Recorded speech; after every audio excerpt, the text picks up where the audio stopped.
beautiful Lake Powell, part of the gorgeous Arizona landscape. We take you from the lake back near downtown Phoenix and Chase Field, where the roof is open for the third straight day, and the Pirates try to beat the Diamondbacks for the third straight day. Hi again, everybody, along with John Wehner. I'm Tim Neverett. The Pirates did win again last night. They won 4 straight. That's a season high. And today we'll go for a 3-game sweep. The Pirates starting pitching has been sensational. A.J. Burnett had a good outing last night. And rock today, Francisco Liriano hopes to be the latest starter to have a good outing. He's looked as good as I've seen him as a Pittsburgh Pirate. All his pitches are working. The good fastball, the slider, and the changeup. And we've known, his command with a fastball is always key, but he's always got opposing hitters to chase the off-speed pitch, whether it be the changeup or the slider. He's only allowed 9 hits in 18 innings, 23 strikeouts over the 18 innings. He's been outstanding. Take a look at our Barrel Automotive League leaders stat. The Pirates, with their National League ranks right now, 3rd in ERA at 3.07, 2nd in strikeouts per 9 innings, 1st in ground ball percentage, and 1st in fielding independent pitching. That's just pitching, taking the fielding out of the equation. The rotation has been excellent so far. They have been, and it's almost like a competition. They want to outdo one another, but you like to see the strikeouts. You like to see the efficiency, the ground ball percentage. In this 2 games here in Arizona, these guys really got through lineups rather quickly. They've stayed pretty efficient, kept the pitch count down. Well, the Pirates starters have been getting the job done for sure. The bats coming around too with some clutch hits, driving in men with runners in scoring position. The Bucks being clutch. We'll take a look at the Bucks bats when we return to Arizona.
Well, the Pirates wrap up this 3-game set with the Diamondbacks this afternoon.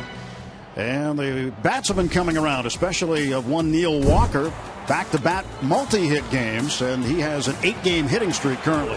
And Neil Walker looks pretty much locked in and driving in runs. He's been a double machine lately as well in driving in runs. Obviously, as your cleanup hitter, he's in a good spot behind Andrew McCutchen in front of Marte. He's going to get a ton of chances to drive in runs, and Neil Walker's always been pretty good at that. Yeah, 2 doubles last night, scored both Pirate runs. You look at the clutch offense. With runners in scoring position, the team ranks 4th in the National League with a .297 average, but first and at bats per RBI at 2.27. 2 out runners in scoring position, hitting nearly 300, ranking 2nd. And again, the at-bats per RBI, the Pirates rank 1st. It's been nice to see this team coming through in the clutch. It has been, in the past, sort of a problem trying to drive in runs, especially with 2 outs. It was a team that would rely on the long ball a little bit more, but it's nice to see this team maturing and coming through in the clutch. Pirates and Diamondbacks, first pitch coming up from Phoenix. Let's send you back to Pittsburgh in our Root Sports studios. Rob King standing by with this game break.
A friend, tell them the Pirates are on right now, going for a 3-game sweep over the Diamondbacks.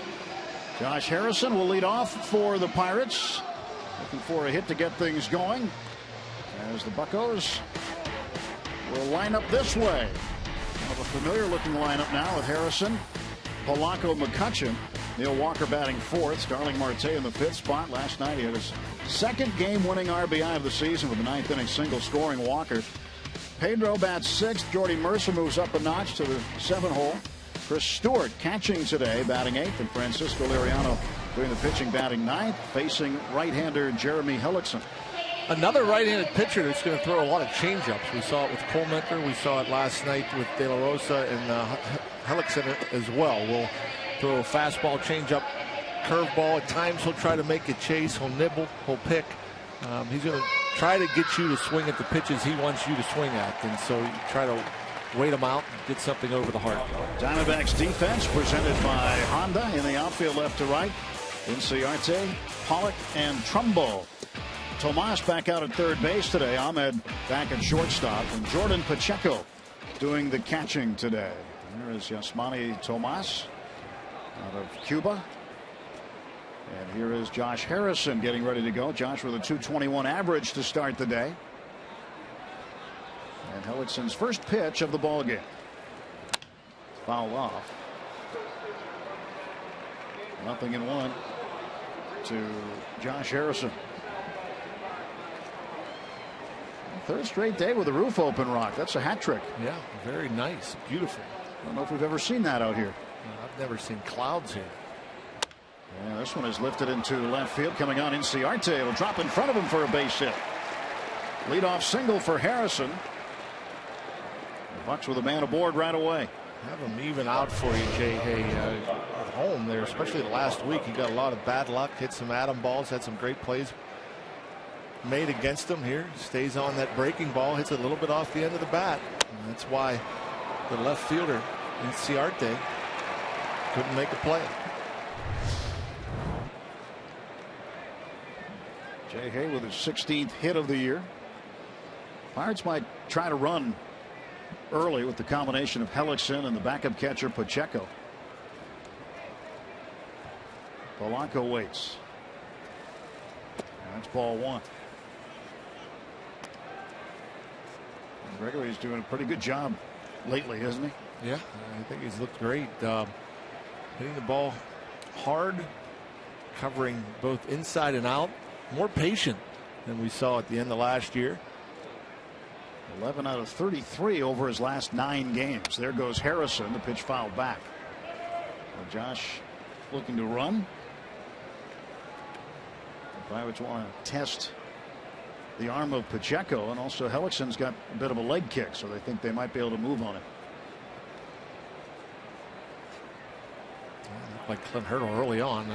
I could be wrong, but appeared to be a hit and run. Breaking out the maneuver early on. Throw to first base and diving back is Harrison. You know, certain hitters really like to hit and run. You know, certain don't like it as much, but you know, open up a hole, create some offense. You hit that hole, more than likely you're going to have at least first and third.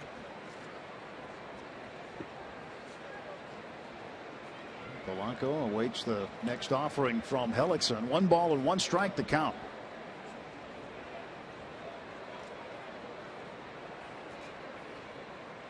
Hellickson not in a hurry apparently. It's been done before in the past where you have a hitter, by the way, that might be struggling or something and might ask for it. Hey, can we try to do something? Find me a hole, maybe get the runner going, make me swing the bat, make me get on top of a ball.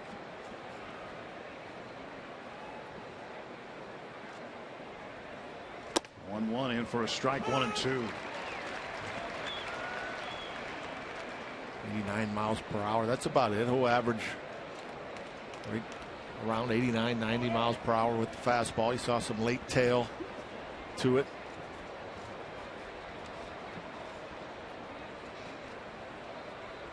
Hellickson in his first year with the Diamondbacks. He was acquired from Tampa Bay in November. And Polanco pops this one back. And the seating deck above us. And stays the ball in 2 strikes.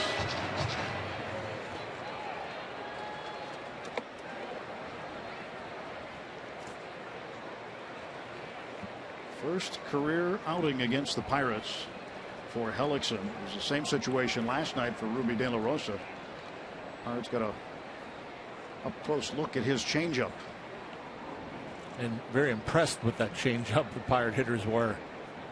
Late movement, good location. He kept it down, Hellickson, though, a lot of these Pirates have faced in spring training when he was with the Rays.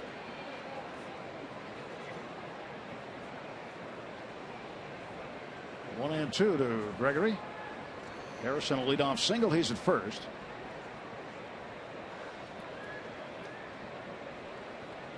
And the 1-2.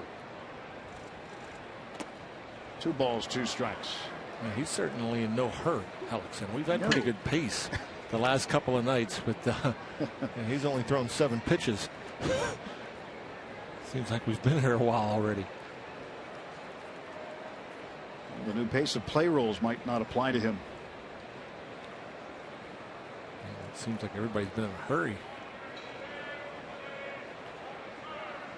2-2 is outside. Count is full. 3-2. He'll have to come in with a strike here to Polanco.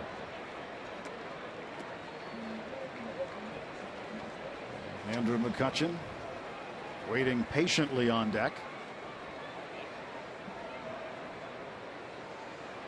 And the 3-2 on the way. There goes Harrison, and a ground ball right side. That's into the outfield, a base hit. Just what you're talking about, Rock, with the runner on the move. That hole opens up a little bit with the second baseman Owings moving a little bit towards second base. And just out of his reach, Polanco with a single. Yeah, you send Jay, you're going to have a hole on the left side and the right side as the shortstop covers. Then you have the first baseman Goldschmidt holding Harrison on, obviously, and that's the good strength of Gregory Polanco. He hits that ball on the ground. Thought maybe the second baseman would have had a play for it, but that thing scurried through quickly and set up nicely for Andrew McCutchen. Today would be a great day for him to break out of his slump. 0 for his last 16. One of the more prolonged slumps we've ever seen him in. Rivers Casino tips to win. Yeah, and I think that is the key for Andrew. He was close last night. A couple of balls he just missed, hit deep fly balls to center. So I think there's going to be a bust out day for Cutchen and Hellickson. We see already pretty deliberate, working the edges, the corners, staying soft and hard, mixing it up. He doesn't want to give you a whole lot to hit. 1-0. 2-0. I think Andrew has to know that he's pretty close. He's not used to 0 for 4, let alone 0 for 16, and he took a couple good swings last night. I think he's about ready to get locked in. You don't see McCutchen on the interstate much. I-75. No. 175 the average. 2-0. 3-0. And now Hellickson a pitch away from loading up the bases for Neil Walker. And I would expect that Andrew McCutchen will have the green light here. Mike Harkey, the pitching coach, keeping a close eye early on Jeremy Hellickson.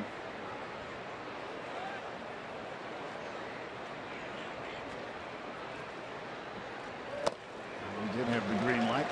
It's 3-1. Foul tip into the glove of Pacheco.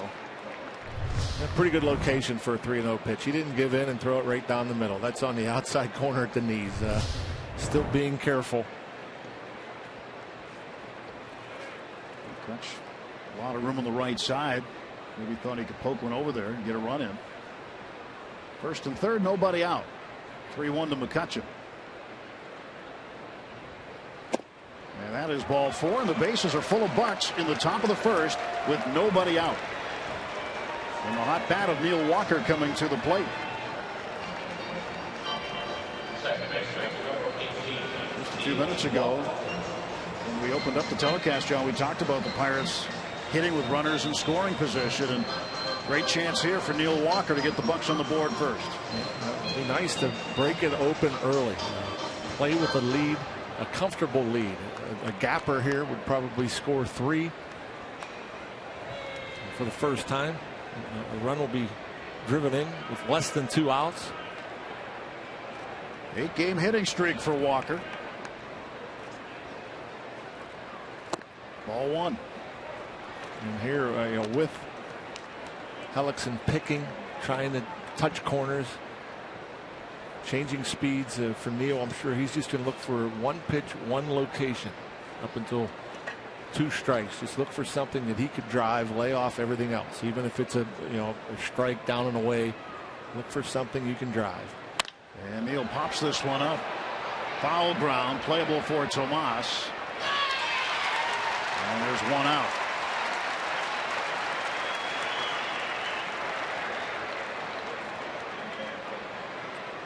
90-mile-per-hour fastball that comes inside to Neal, and Neal, he loves these situations. He loves to hit with runners in scoring position. He likes to drive in runners. Frustrated with himself there. 1 out, and Starling Marte at the plate. Marte had the game-winning base hit last night in the 9th. Seeing eye ground ball into left field. Shortstop last night, Cliff Pennington, gave it everything he had laid out for it, but it was just out of his reach. And Marte down to the count, 0-1. And no surprise there. Started off with an off-speed pitch. I think more so than anybody else in the Pirates lineup. I think Starling sees more breaking balls and change-ups than anybody else. Good fastball hitter. 0-2. Left that one up a little bit. Got away with it as Marte again out in front.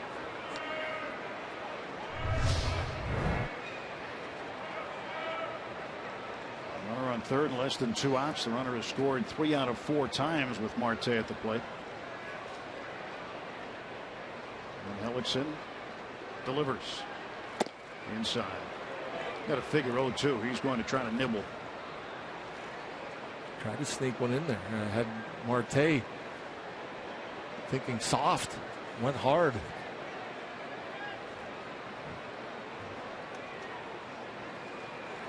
One and 2. Bases loaded. Top of the first. And the pitch from Jeremy Hellickson. Ooh. Ooh. Yeah, I think Marte, I don't know, maybe this is down. W.B. Mason strike zone right there at the bottom of the knees.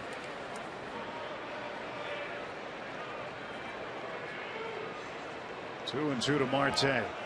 No way he goes with a third straight fastball. He's got to go soft here, I would think. And he strikes out Marte. That was a changeup. 2 outs.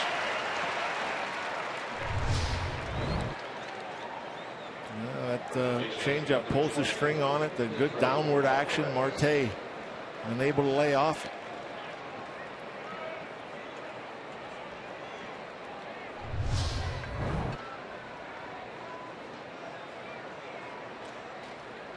So Marte back to the dugout bench with 2 down, and Pedro Alvarez up with the bases loaded.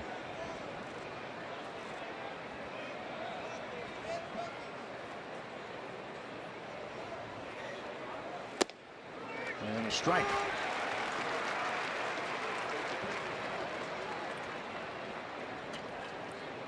.232, 4 home runs, and 9 runs batted in. $3 on the pond right now. For some 2-out magic in the top of the first. Polanco and Harrison base hits. McCutchen walked. 1-1. Tell you what, Pedro wasn't as bad as last time up. And after a fastball, had to be 6-8 inches off the plate, stayed on it, smoked it in the left field. Looking for more of that 2-out magic here. Had a double in the 4th inning last night. Hit an off-speed pitch down the right field line. And a foul tip into the glove of Pacheco. 1 ball, 2 strikes.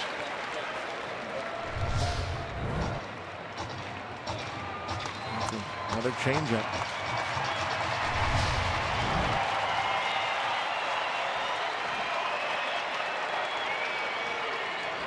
Hellickson got himself into a bases loaded, no out jam, and he's a strike away from getting out of it. Pedro trying to do some damage with a 1-2 count.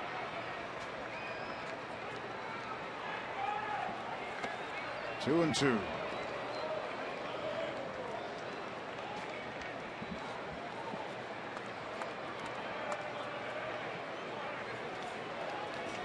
Wilson's allowed 9 runs this year. 4 of his 9 have been allowed in the first inning. Alvarez hoping to add to that.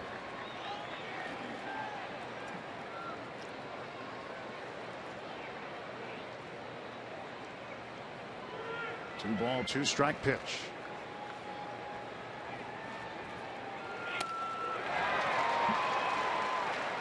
We'll get another. Cue shot. Just getting a piece. Right off the very end of the bat. For the Pirates will be happy. For one thing, I mean, you have won the first 2 games of this series, but 3 right-handed pitchers just throwing just a ton of changeups. And it's such a hard pitch to pick up and stay back on. So we'll look forward to getting back to the NL Central. Pitchers they're familiar with. Again, the 2-2. Count is full. A lot of times when a pitcher misses that badly with the fastball, it's just a show me pitch, just to try to speed the bat up a little bit.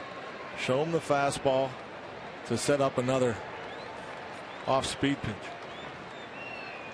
Jordy Mercer hoping for a chance to hit this inning. The payoff pitch to Pedro Alvarez from Jeremy Hellickson. And he hits it on the ground into right field, a base hit. Harrison scores. Polanco around third. He'll score. And first to third goes McCutchen. It's 2-0 Pirates. Great at bat, Pedro Alvarez. What an at bat. Make them pay. Yeah, you would hate to waste the opportunity. Bases loaded, nobody out. You could see how Hellickson was working them away, and Pedro's been able to cover that part of the plate this first month of the season. Gets around it, but hits it hard enough to sneak it into right field. Pedro with RBIs numbers 10 and 11.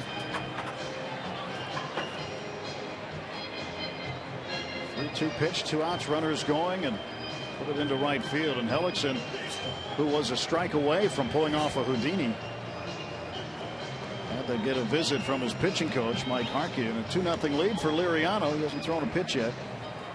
Just in the top of the first. Pirates looking to add on. Andrew McCutchen is at third, and Pedro is at first. Well, the Bucks strike first. And Mercer batting 7th today. 2 on and 2 out. Strike 1 to Jordy.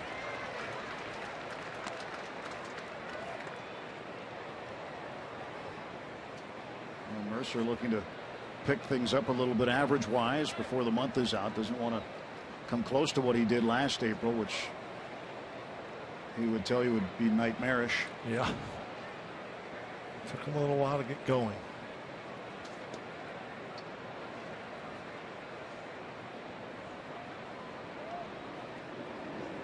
The 0-1. And a called strike, and it's 0-2.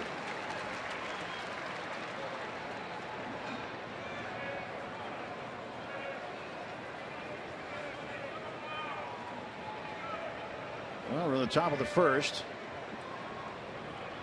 It's taken us almost a half hour. Well, he's in no hurry.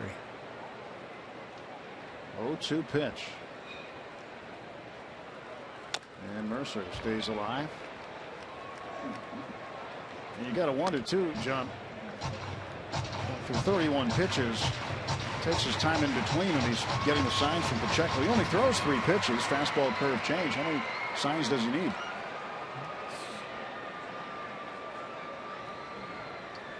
It's deliberate.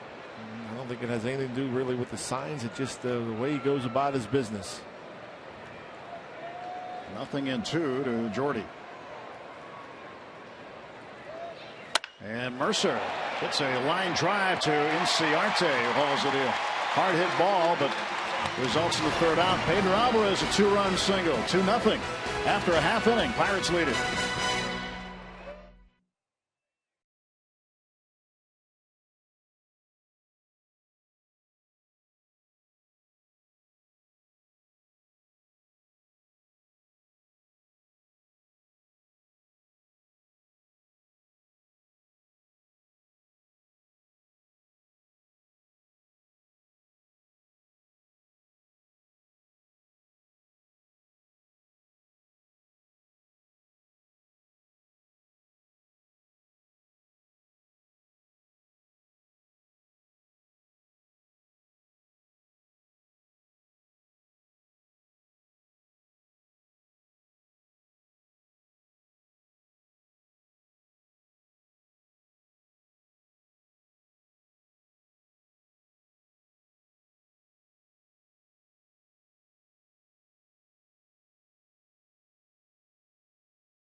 Pedro Alvarez drives in 2 with the bases loaded and a full count.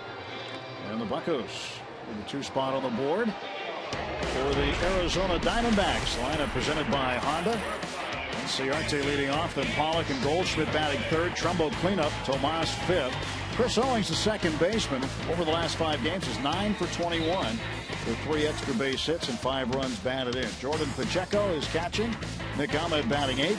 And Jeremy Hellickson, the pitcher, bats 9th against the left-hander Francisco Liriano, making his 200th major league start right now. When you look at his numbers, pretty impressive. Opponents only hitting 143 against him. He got 2 hits against the Reds opening day, 4 hits against the Detroit Tigers, and just 3 against the Cubs. Lots of strikeouts there with 23. And Liriano has been impressive. Ciarte takes up high for a ball. Cubs did make him work a bit. They weren't as aggressive. Forced Liriano to throw 97 pitches in 5 innings.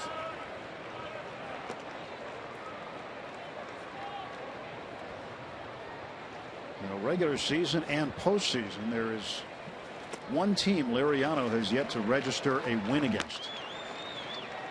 He's pitching against them today.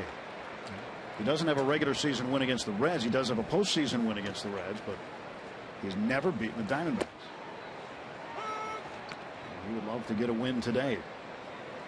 Hopefully a big day for the offense.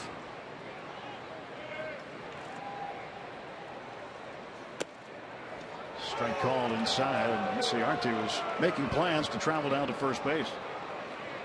Instead, it's a full count. Top of the zone, inside corner. And the 3-2. Swung on down the left field side. And Marte will play it on 2 hops around first. Heading for second is Ciarte. And he is out! Oh, what a throw by Marte! Starling Marte with a rifle shot from left field. Guns down the speedy Ender Ciarte. My goodness, you get the feeling that Marte wants the base runner to try to stretch it. He makes the backhanded play. Not only a strong arm, but look how accurate, right on the money. That 1-hop throw comes to Neil Walker right around belt high. Good quick tag.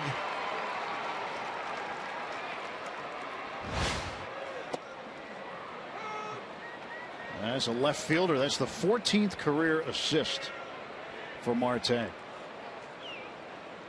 1 out, bases empty. A.J. Pollock, the center fielder. Liriano's 0-1, misses. 1 ball, 1 strike.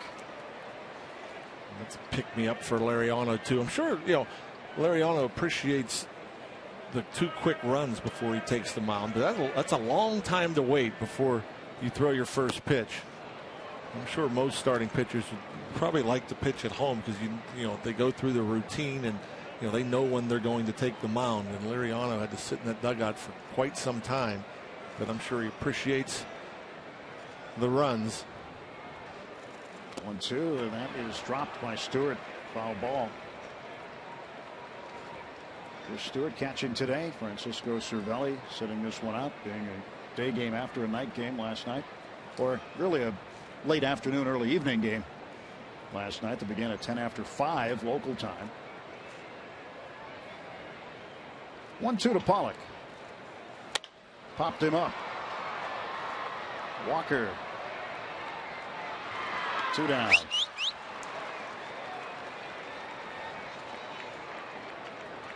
I tend to agree with you on Marte. It's almost like he's just laying in the weeds and saying, come on, go, go, go. I mean, it's uncanny. Obviously he has a great arm, but the accuracy, I mean, that's about as accurate as you can get. And even though you're down 2 early in the ball game, I don't mind the base running, the aggression. It took a perfect throw, essentially, to throw out Ciarte. Now, if it was 7th or 8th inning, that might be a different story, but early in the game, why not? 2 balls and no strikes to Paul Goldschmidt. First time he's ever faced Liriano is right now. Has not faced him in the past. 2-0. 3-0. Liriano not near the plate on Goldschmidt. Goldschmidt, a .279 hitter. 5 homers. 3 of those homers have come on the first pitch of an at-bat. And he takes a 4-pitch walk. Didn't get anything to entice him to swing, and he goes down to first base.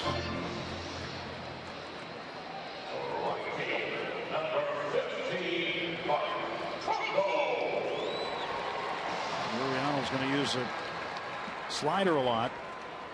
Last night the curveball worked for A.J. Burnett again. It's amazing he's only 0-1. Yeah. I mean, he should be a couple of wins already. Throw down to second base, and Goldschmidt's in. His 3rd steal of the season. Well, the Diamondbacks with a man in scoring position. Goldschmidt guessed right. That was a guess. The sneak attack. Sneaky quick is Goldschmidt, and he figured Liriano wouldn't throw over, so went first move. Right fielder Mark Trumbo with an 0-1 count. 1-1. Trumbo came in to pinch hit in the 8th inning last night. What an 8th inning it was for Tony Watson, as he had 2 men on. The first 2 men reached on base hits, and then he was able to wriggle off the hook. It was still 1-1 at that point in time, and Trumbo came up, and he got him to fly out foul to Pedro Alvarez, and what was perhaps the key at bat in that 8th inning. It's one of those times when a manager sends up a guy like this who's a regular player, power hitter, guy who could change the whole momentum of the game, and it just went the entire opposite way for the Diamondbacks. Yeah. And the Pirates' favor. Yeah, an 0-2 pitch, and Watson threw a couple of good fastballs in on him, and then kind of missed with the location with 2 strikes and kind of left it up and out over the plate. Fortunately, Trumbo couldn't do anything with it. 3-1 to Trumbo. Goldschmidt at second, 2 out. And he's walked in. Back-to-back walks issued by Liriano with 2 outs. And now the tying run aboard. And the batter that Chris Stewart and Liriano conferring about, Yasmani Tomas, a right-handed hitter who likes to hit to right field.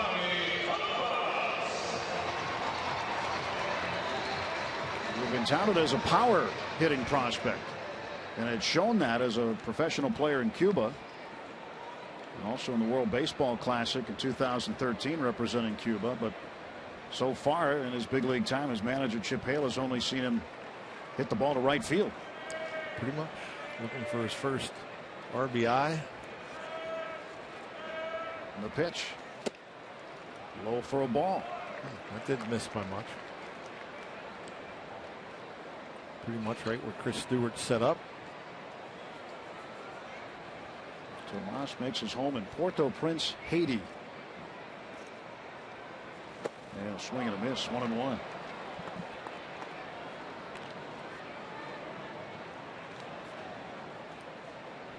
A little bit of help. Liriano oftentimes relies on the help. That late movement on the changeup or the slider. 1-1 pitch. And strike 2. Especially younger guys, if they face Liriano, tend to be a little overly aggressive. But you see the pitch out of Liriano's hand. It looks good, and it just disappears. Drops under the bat. With 2 strikes, Liriano relies heavily on the slider. 54% of the time this year, he's thrown a slider with 2 strikes. Runners off first and second. The 1-2. Just off the corner.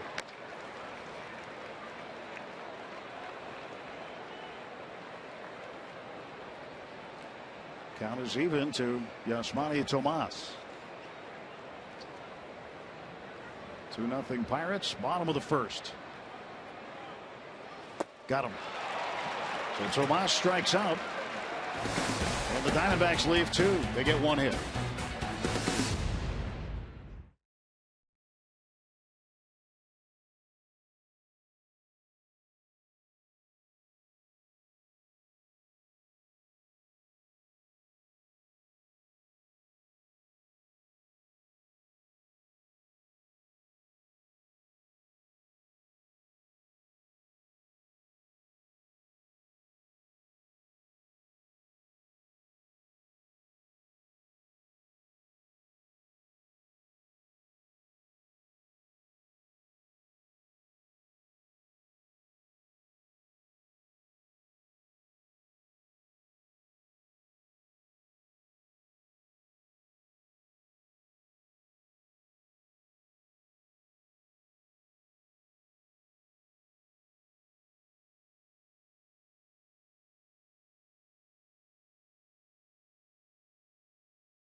Is brought to you by Toyota. Toyota helps you get the most out of your drive. Just ask a friend who drives one. Toyota, let's go places. By Barrel Automotive, we're driven to be better. And by PNC Bank, for the achiever in you. Let's go Bucks. Top of the second inning, Pirates a 2-0 lead. Chris Stewart getting set to lead off. Starling Marte with a great defensive play on Ender Inciarte's base hit to left, gunning him down when he tried to stretch a single to a double. And Stewart takes a strike. It'll be Stewart, then Liriano, then back to the top of the order, Josh Harrison.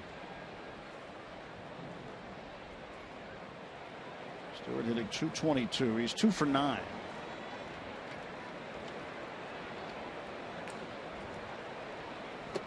Takes another strike. 1-2 to Chris Stewart. This is just his third start of the season. Started on Thursday afternoon against the Cubs in the day game at PNC Park. Went 1 for 4. And a ground ball to short. Ahmed throws to first against Stewart. And there's one out. During the inning break, Rich Sofield, who works with the outfielders, the first guy to greet Marte and chat with him. Jeff Branson, the hitting coach, talking to him about his at bat. Marte would strike out in the first. What's he talking about there, Rocky? Probably, he's obviously getting out in front of the changeup, and tell him more likely to stay back, try to see it longer. Maybe one way to attack that changeup.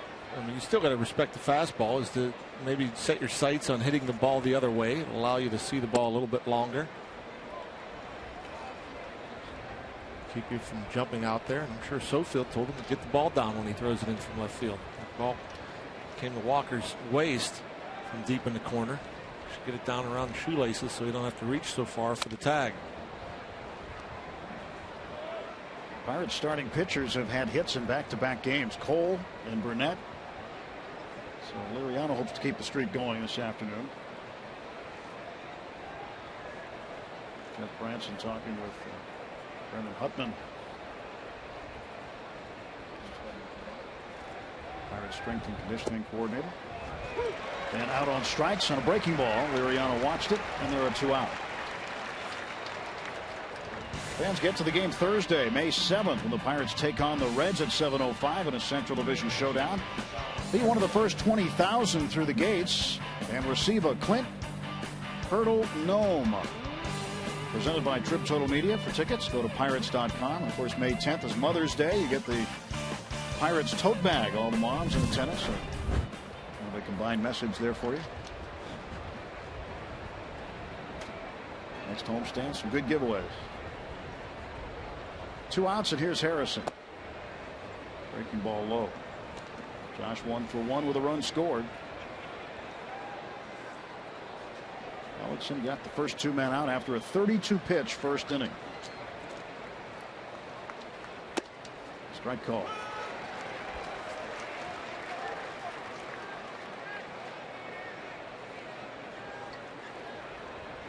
Frankie 0 for 1. They're trying to limit the traffic on the bases in the bottom of the inning. Harrison flares this one foul.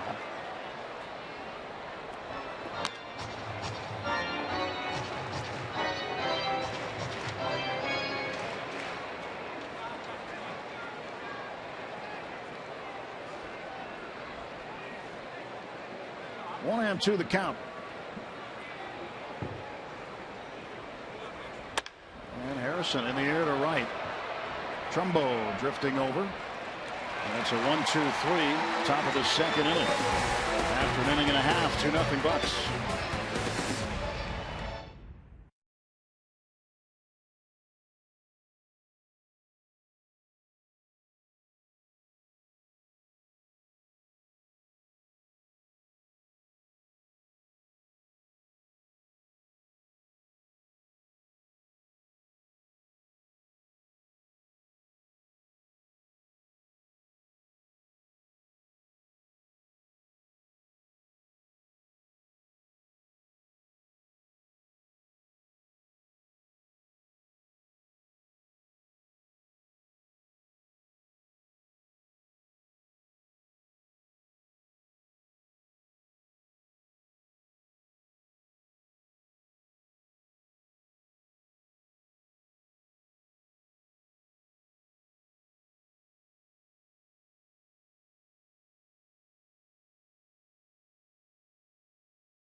Jay Burnett, Jared Hughes, and other Buccos as they mic up for workouts. Hear how 9-year-old Jacob Haw helped other kids through Clint Hurdle's charity and much more. It's Inside Pirates Baseball, presented by Allegheny Health Network. Tonight after postgame on Root Sports. And the way the game started, pace-wise, it might be tonight. 3-hour time difference helps too. Chris Owings, second baseman, runs up to bunt, fouls it off. Looking forward to getting to a normal time zone. What's not normal about this one? It's 3 hours abnormal. I woke up 2.5 hours before my alarm was to go off. We had similar issues. I'm sure many people with the Pirates traveling party had the same issues. The short stay in the Pacific time zone. 0-2 pitch. And that's upstairs 1-2. We'll pick up 2 of the 3 hours. Yeah. Heading back to Chicago after the game today. Looking forward to sleeping past 6. 1-2. He got him swinging. Stewart will have to throw it down. Strikeout, and 2-3 goes to put out. So Owings is out, 1 gone for the Diamondbacks in the second inning. Lariano. You think that's a hard slider right there that breaks down out of zone. We watched it the last 2 games here in Arizona. These Diamondbacks hitters go up there to swing the bat. They're very aggressive early in counts. And Lariano you think would be able to take advantage. Certainly has the last 2 hitters. Jordan Pacheco batting with the bases empty and 1 out. Ball 1. He has at least a hit in 5 of 7 career games against the Pirates. And can you believe this? It's raining. I honestly don't ever remember seeing clouds here in Phoenix. Pacheco line drive over the glove of Neil Walker into center field.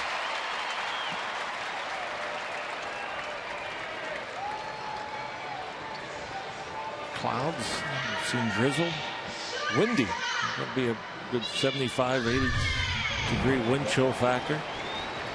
You see Neil, good break. Ooh, just maybe an inch or 2 from robbing the fight doctor of a base hit. Ferdy Pacheco. Pacheco on board, and that is the second hit by the Diamondbacks off of Liriano. And the batter now is Nick Ahmed, shortstop, hitting just 128, and he is a very, very good glove man, very good defensive shortstop, and at times is offensively challenged.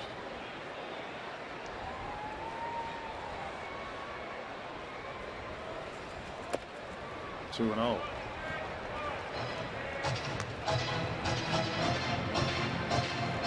Liriano last Tuesday against the Cubs got a no decision. Pitched very well though. Had 9 strikeouts, walked 2 and allowed only 3 hits against Chicago.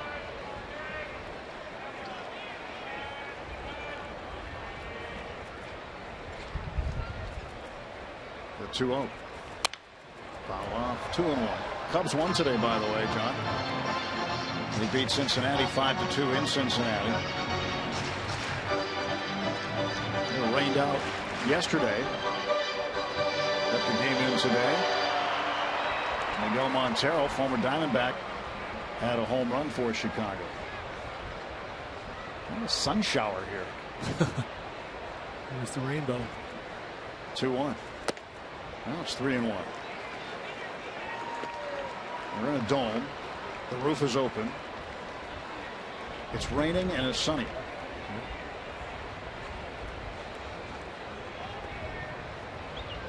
The rain has subsided for now.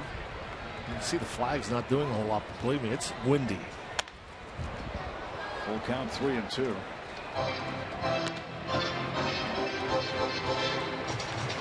So Ahmed, who is a strikeout candidate with a 3-2 count, 1 out. Do you send Pacheco here if you're Chip Hale? You know, Ahmed's not a guy that's going to hit into a lot of double plays. He can run pretty well. And you might try to open up a hole with him. You do have the pitcher on deck. And you have a lefty on the mound, so it may be a guessing game. He's not going to get a great jump if he's going to wait till Liriano throws it home. So no, see, that's part of the problem. I think the reason a lot of times you go on a 3-2 count is to stay out of a double play. And again, Ahmed's not a great candidate for a double play. And when you have a lefty, you want to make sure he goes to the plate. So your break's going to be late. Even though you might open up a hole, you don't want to risk to strike him out, throw him out. You know, a bunt situation here for Hellickson.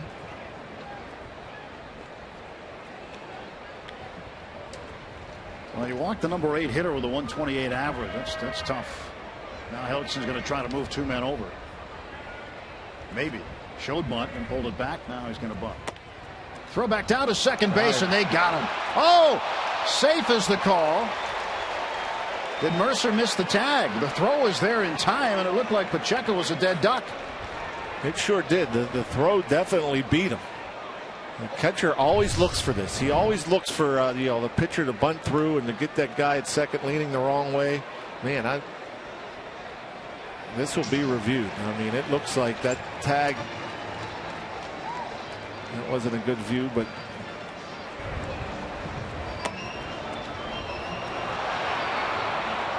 Stewart surprised at that call by Tony Randazzo. Well, the Pirates will challenge this. It looked like that. I thought the tag May have got the body just before the hand got to the bag. Allegheny Health Network Supermo slowing it down. Oh, yeah. Oh, he's out.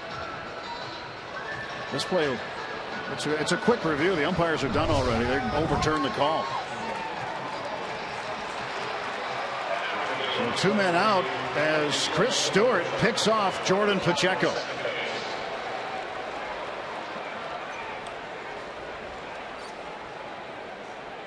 It's a big break. Liriano struggling with his command. 8 batters, 3 walks, 2 base hits, but yet 2 D-back base runners thrown out. That pickoff, leadoff batter Inciarte trying to stretch a single into a double. Some nice defensive plays helping out the Pirates left-hander. Now Hellickson with a 1-0 count. Throw to first base, and diving back is Ahmed. Well, Clint Hurdle wins the challenge, gets to keep the challenge now.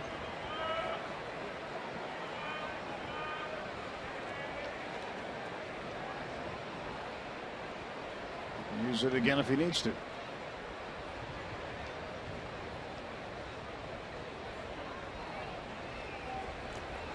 Now that's a big break. A lesson there for the base runner. When you're in second base, I mean, a catcher's always going to look to try to make that throw. You don't have to get a terrific jump in a bunt situation. And if the bunter does his job, you can walk the third base. And so, you know, that's almost, you got to fight your instinct to be in a big rush in a bunt situation.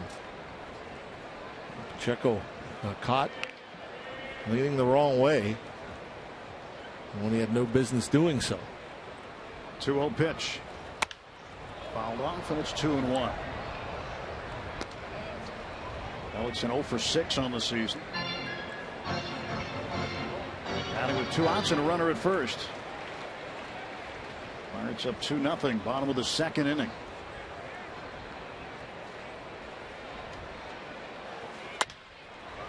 This is fouled out of play for strike 2.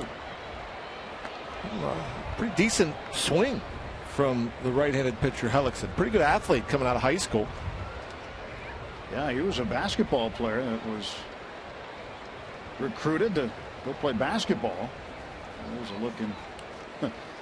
That may have been the green blocks that passed us with the rain. Fouls this one back. Could have went to Iowa. Yeah. He is from Des Moines. He could have gone to school in Iowa City. He was recruited to play baseball and basketball there. And then he committed to Louisiana State. He was going to go to LSU, but was drafted and decided to turn pro instead. Struck him out. Third strikeout for Francisco Liriano.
On Root Sports is brought to you by the Chevy Malibu and your Western PA Chevy dealers. And by Day Automotive. We're going to make your day. Let's go Bucks! Well, this day in Pirates history. How about this for the utility man? Sean Rodriguez, 30 years ago today, was born in Miami, Florida. Happy birthday, Sean. Now, you had a chance to visit with him for a pregame radio interview today.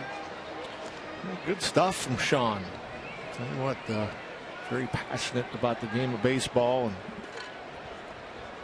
and loves his role and loves to play. Talked a bit about a accident he had at the beach while he was with the Tampa Bay Rays.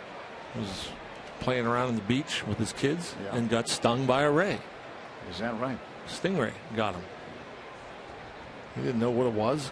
Got out of the water. And blood, he said, was pouring out of his foot. No kidding. Yeah. We know somebody who had that happen to him as well. Steve Glass. A couple of springs ago. I asked him what happened. He said, I was saving a group of nuns. Or was it school children? I don't know. One of those two. And he stepped on a ray and had the spike in his heel. Had to have that taken out. Speaking of Steve, he called me earlier and wanted me to make sure to wish Kay Rosniak a happy 59th birthday from her #1 fan. As Polanco drills this one down the right field side, and he hooked it foul.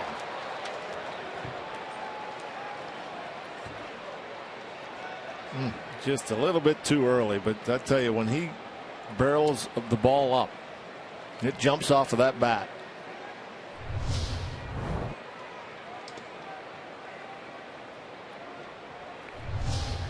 Too much hook. 2-1. Here's the pitch. 3-1 now.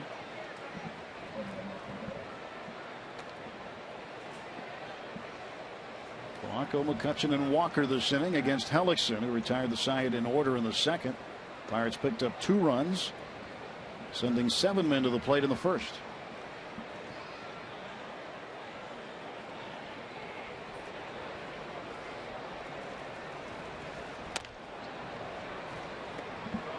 It's an excuse me strike.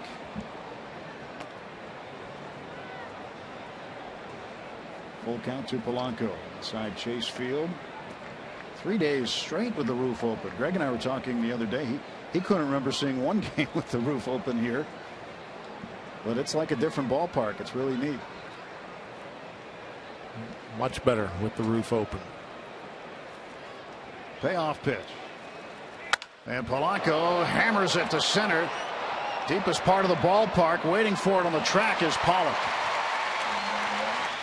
Let's go down and check in with Robbie. Tim, last inning, you were talking about Jeremy Hellickson being from Des Moines, Iowa. Born and raised in Iowa, so it only makes sense that he and Andrew McCutchen were teammates in 2004 for Team USA for Team Florida. Well, it's true. They played for Team Florida in a Team USA traveling baseball tournament. As for Jeremy Hellickson, you might wonder, how did he come up and start playing for Team Florida? Well, he was being showcased at a number of different places, and Team Florida was short on guys. We get a great look at a photo of those guys back in the day, 11 years ago. And it was just a showcase tournament for Hellickson. Talented guy, wanted to get some good looks, and there he was with Kutch. Teammates, they're acquaintances. They're not personal friends, as obviously they live halfway across the country from one another, but it's still a cool relationship and a cool connection between these two guys.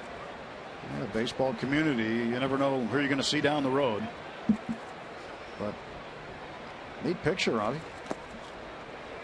That's not uncommon, I guess, for elite players now to travel like that to showcases and play for teams out of state. I never heard of that. I know more so now than ever before. You have the showcases, and you do have young players traveling and playing teams from around the country. But I didn't know you could just jump from one state to the other. Apparently you can. 2-0. A strike is called on the ball that was on the shoe tops of McCutchen. He didn't like it.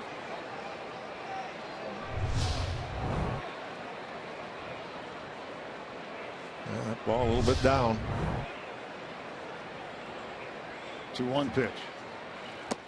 Now that's 3-1. Kutch walked his first time up.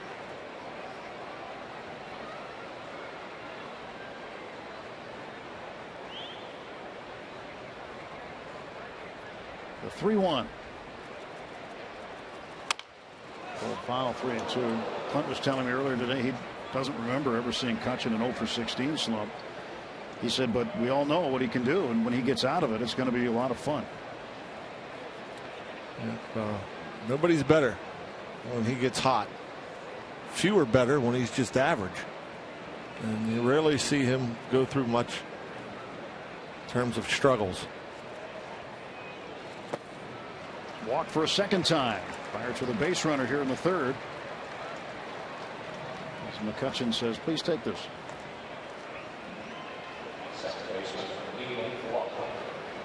It's hard to break out of a slump if you don't get much to hit. No. Even the ball that he swung at, probably off the plate a little bit.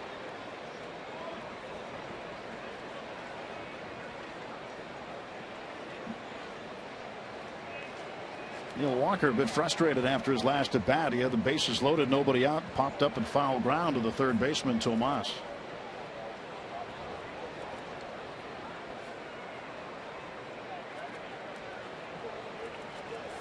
Breaking ball for strike one. Second time through the lineup, Hellickson starting to throw that curveball. And so pretty much 50-50 fastball changeup. First time through the lineup. Threw a couple curveballs to Kutch. Now one here to Neal.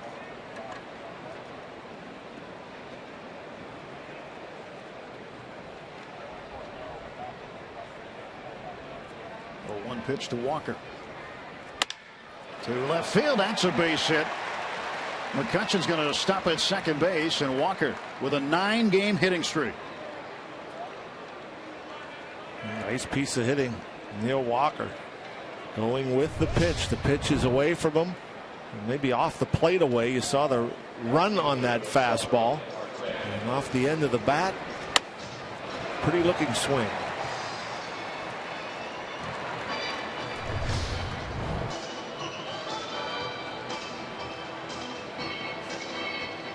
Two on and one out. Now Starling Marte gets another opportunity. Struck out swinging in the first. Marte sits safely in 5 straight games.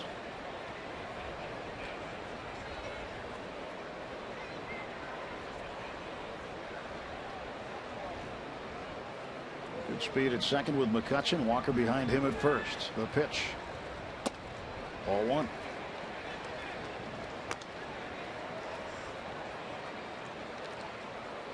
Starling has settled in nicely in the number 5 spot in the batting order. We've seen him in the 1 and the 2 spots when he first came up last year, late in the season, moving down in the order.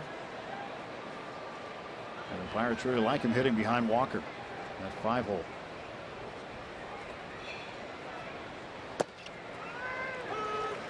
He and Neal, I think, they're key guys in this lineup.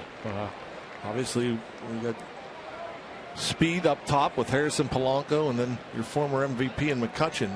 And your 4 or 5 guys are going to get a lot of opportunities to drive in runs. So that's Neil Walker and Starling Marte. Hellickson's 1-1. Fouled off, and it's a ball and 2 strikes. Neither not off to a great start with runners in scoring position, although recently they've come up with the big hits, the big 2-out RBI hits. Marte last night. Third base coach Rick Sofield out of the box so he can get a better angle for McCutchen.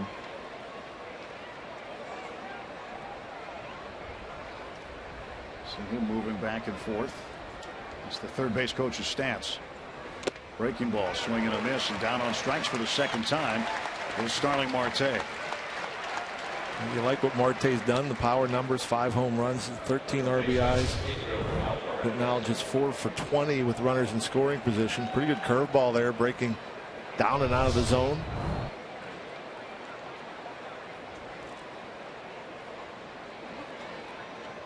Hellickson will now face Alvarez. See if Pedro can do it again with 2 outs. He's driven in both Pirates runs.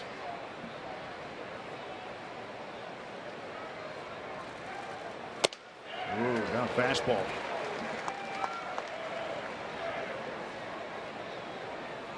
Pedro certainly sees his share of off-speed stuff, including changeups. Saw a lot of that over the last 2 games here in Arizona. He has to be a bit surprised anytime he sees a fastball middle of the plate in. He just doesn't see many in there, especially for strikes. There might be some for show, whether up or in off the plate. Like that. Show me fastball. We'll get it in there just to maybe speed him up a bit. But the majority of the pitches that Pedro sees on the outside part of the plate, either on or off. That first one, Pedro doesn't see many there.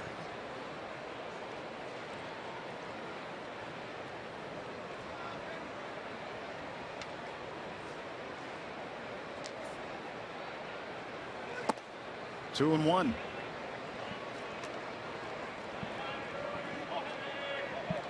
Pirates have scored 8 runs in this series so far. All 8 have come with 2 outs.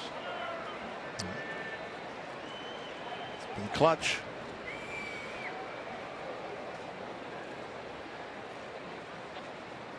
And the 2-1. 2-2.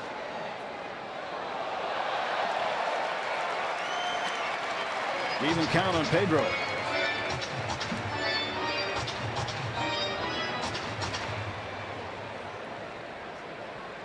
Pedro has to be wondering, first at bat, seeing a bunch of change-ups. This at bat, seeing the fastball.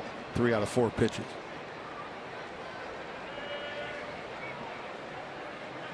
Two-ball, 2-strike pitch on the way. Alvarez has reached base safely in 8 of his last 9 road games. Getting the job done away from PNC Park as well.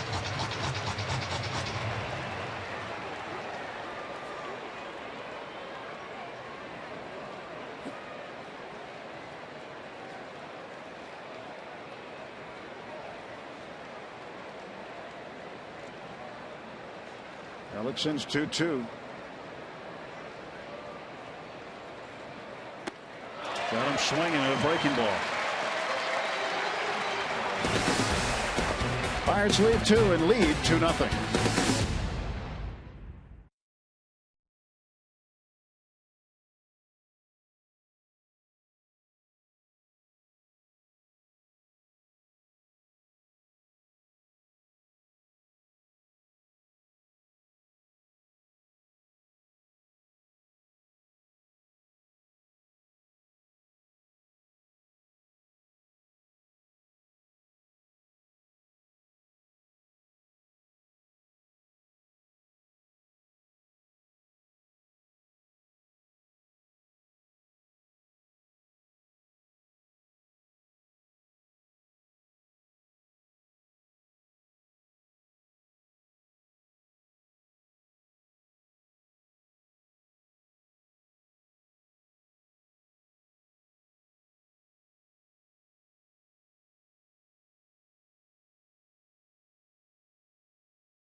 Diamondbacks nothing, and always good to get instruction in the cage here at Chase Field.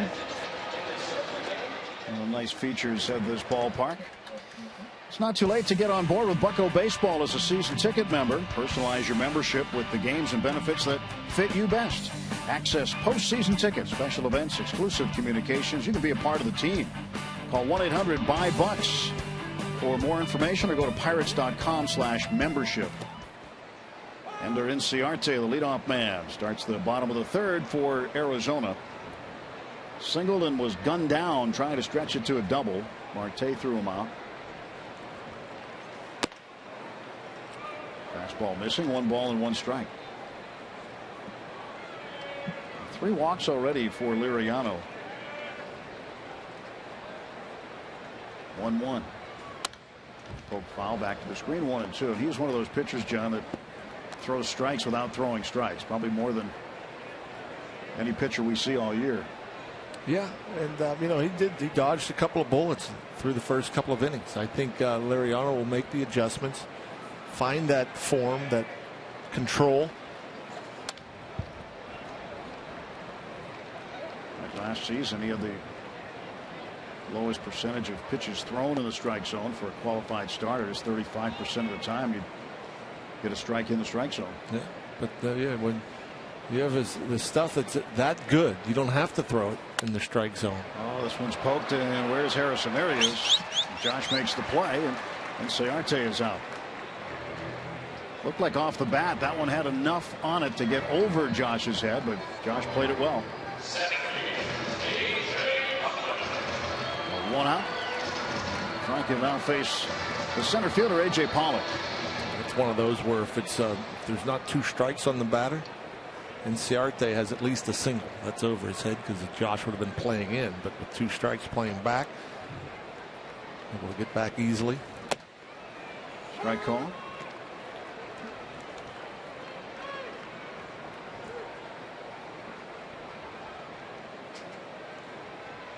Nothing in 1 to Pollock.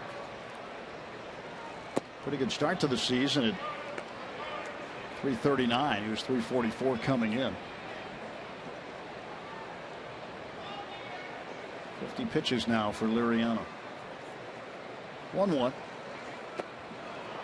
1-2. Got to the chase.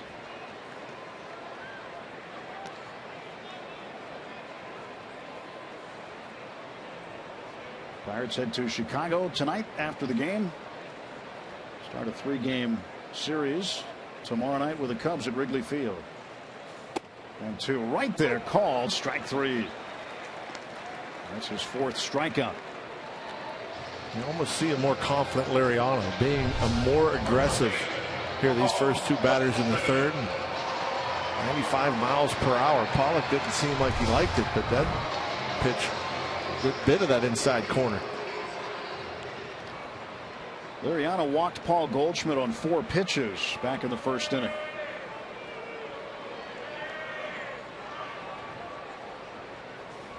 Strike 1.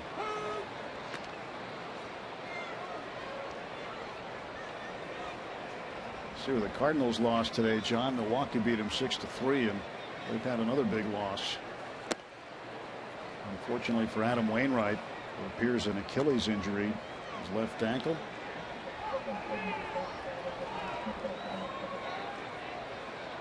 Also, right fielder Jason Hayward had to leave the game today for the Cardinals.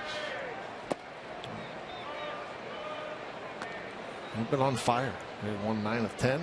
There's Liriano, a little better command here, but he's got a little bit of a rut where he's landing. He's looked back at that spot a few times. Pretty chewed up already in front of that mound. A chase from Goldschmidt there. 2-2 the count. 2 down. Bases empty. That can certainly cause issues. The pitcher wants to be confident about where his front foot's landing. 3-2. That Wainwright situation, bizarre, huh? Yeah. I guess that thing will just go. I know obviously certain people have had issues with that. Ryan Howard comes to mind. You know, he had a bat in his hand as he did that. He just hit a foul ball, started out of the box. Payoff pitch.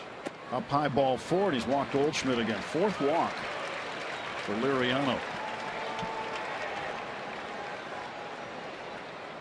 Folks might think, well, you got 2 outs, nobody on. Why do you go to breaking ball 3-2 there? Well, that's Liriano's game.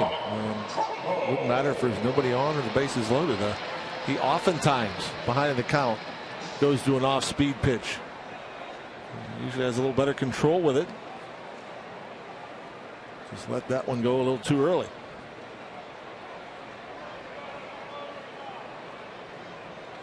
Trumbo walked in the 1st. And a ground ball to Mercer. They'll flip to Walker. They'll retire Goldschmidt on the force out. And nothing doing for the Diamondbacks in the third. We'll head to the fourth inning in Arizona.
Ballparks the past few seasons, but here in Arizona, the Diamondbacks have taken dessert to a whole new level. This is the churro dog, arguably the greatest treat in Major League Baseball history. It's a churro sitting inside a large chocolate donut, topped with frozen yogurt, caramel, and chocolate sauces. The calorie count, you might be wondering, over 1,100. Now, the frozen yogurt isn't meant to cut the calories. The head chef here says it just tastes better than ice cream going with that, and it's easier to use and easier to produce at the ballpark. $8.50 will get it for you. And Tim and John, that might be the best money you ever spend at a ballpark. And if you want to get a funky little dinner before that, they have a D-Bat dog.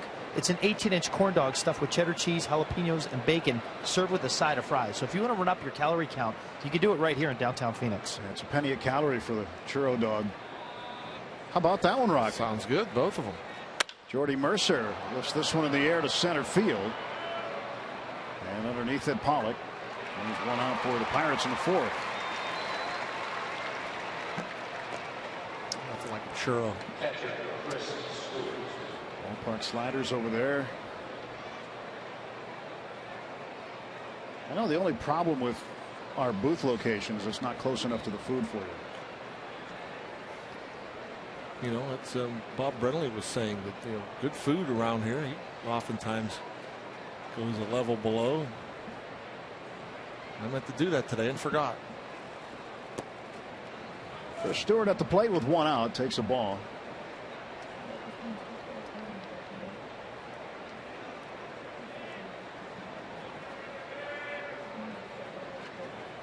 One 1-0 pitch. And this one is popped back and out of play for a strike.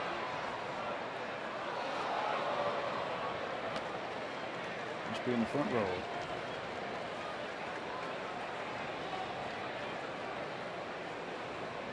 Milwaukee's got one of those too.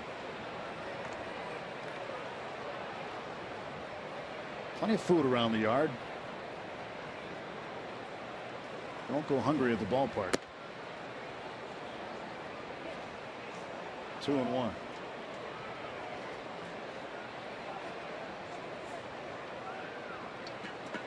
Stewart grounded out to the shortstop Ahmed in the second. And lifts this one in the air to left field and deep. And going back on it in Sarte. He'll make the catch on the track. Let's go back to Rob King in Pittsburgh with his State Farm game break.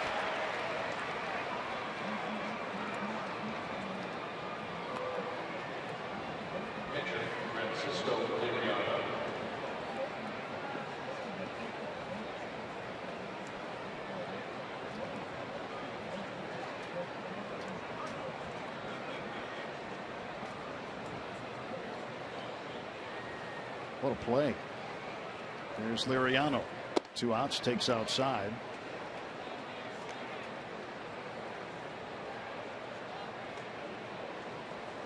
Finally playing ball there, huh? We've had some issues.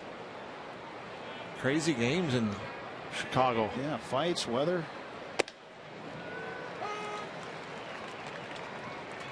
Extra innings. Suspended games. 1-1 to Liriano.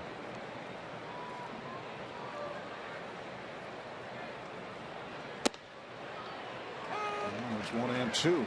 Frankie struck out looking in the second.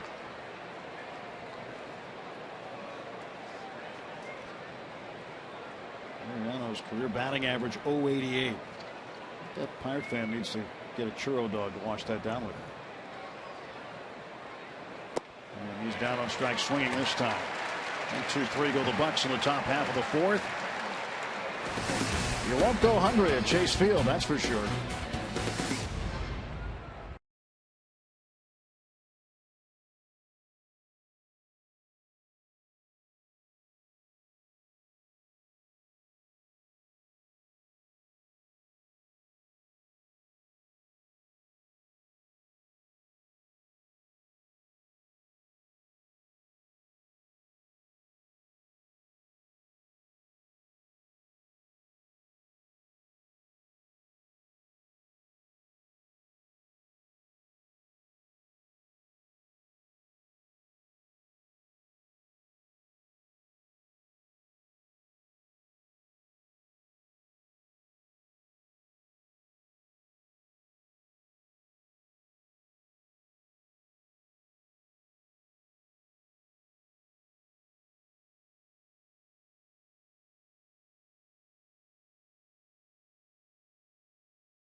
By the authority of the Pittsburgh Pirates and may not be reproduced or retransmitted in any form. And the accounts and descriptions of this game may not be disseminated without the express written consent of the Pittsburgh Pirates. MLB.TV Premium, the #1 live streaming sports service, is celebrating 13 years. Watch every out-of-market game live or on demand in true HD on over 400 mobile and connected devices. Real-time highlights, live look-ins, pitch tracking widget, and more. Every night on every device. Blackout and other restrictions apply. Visit MLB.TV for details. And we just took a look at Alex Gordon's catch on that just a moment ago. Wow, was that incredible? Yeah. That poor fan. The guy that he number 4 crushed with the number 4 jersey on. And Tomas, a ground ball to short. Mercer drops it, throws to first, and he got him. The call is out, and we'll see what the Diamondbacks decide they want to do here. That's a tough play for Jordy Mercer. A hard hit ball had to go far to his left. Handcuffed a little bit. They're going to challenge it. Ball comes up. Jordy clears the hands, is able to corral it in that strong throwing arm. And yeah, it looks like it's going to go in the D-backs' favor.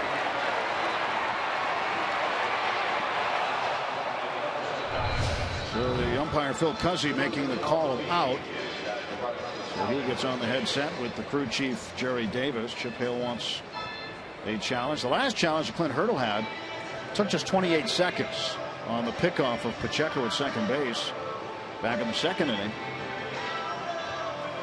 Another play Jordy Mercer was involved in, and they will overturn the call.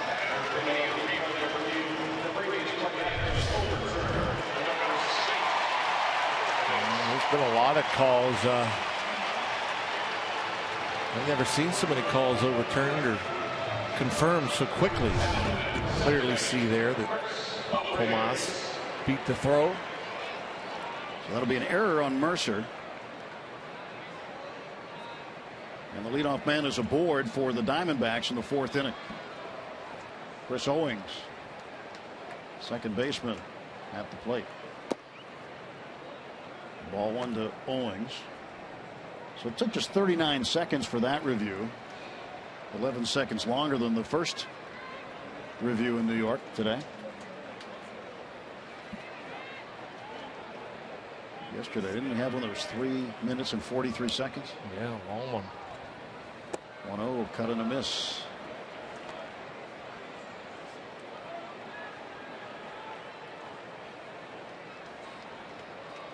So you don't see very many, like on ground balls, plays at first. You don't see. Umpires are really good. They get those right 99+% of the time. 1-1 is hit foul back into the press box. And dropped by one of the local writers. Ball's down to the seats below. And Phil Cuzzy looked like he was in position to see that one pretty well. Gave the call in the Pirates' favor, and then the challenge by Arizona. The call overturned. 1-2 pitch from Liriano. Ground ball to third. Harrison gets a good hop. Goes to Walker for 1. And safe at first. It got away from Pedro. Stewart backing up. Goes into the camera well. So Owings will get second base.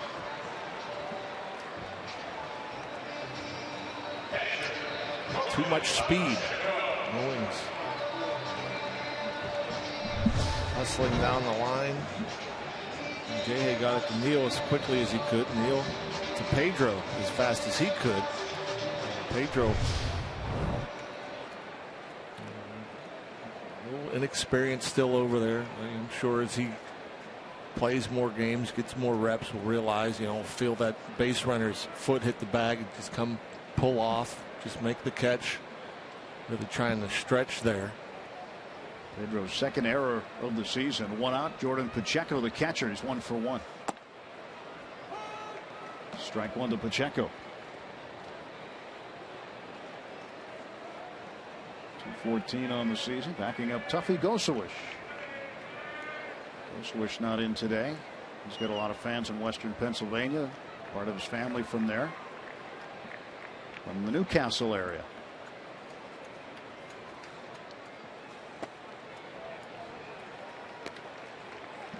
One and one. Pacheco from Albuquerque. He went to the University of New Mexico.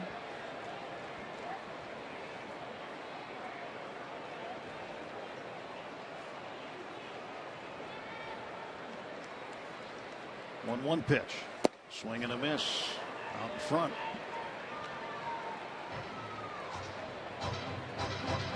Moriano getting ahead of Pacheco.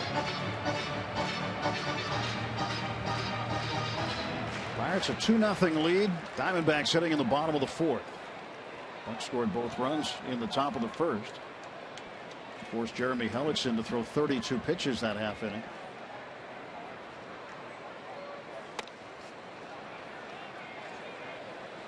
Out in front of the breaking ball.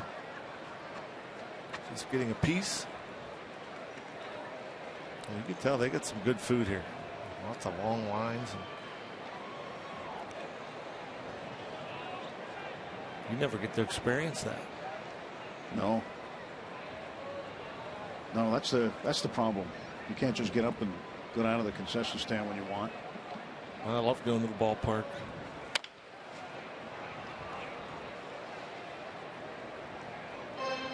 Eating, one of my favorite things. It is. That's what I hear.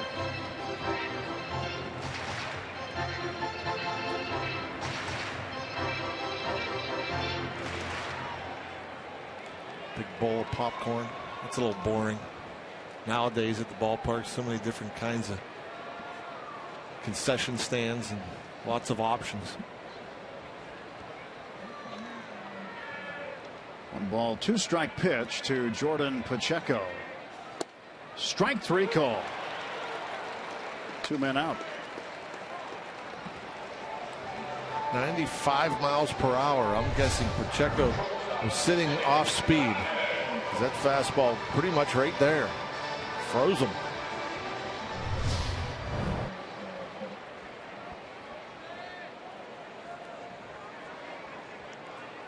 Nick Ahmed, the number 8 hitter, shortstop. He walked his first time up in the 2nd inning. Pitch to Ahmed. Strike. And after the post-game show, you should stick around and do a food show. Just on ballpark food, food on the road, good places to eat, food in Pittsburgh. Yeah. I like to eat. 0-1. Think about all the free food you'd get out of that. Yeah. Yep, that's the John Wehner section here at Chase Field. It's been a long time since I've been to the all-you-can-eat seats. It's been at least 4 or 5 years. Yeah. But I probably get ripped on. But you ate enough to cover those 4 or 5 years. That one time. 0-2 pitch. Swing and a miss, and Ahmed out on strike. So Liriano strikes out 2 in the inning. Pirates commit 2 errors and get away with them. 2-0 after 4.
All on Root Sports is brought to you by Allegheny Health Network.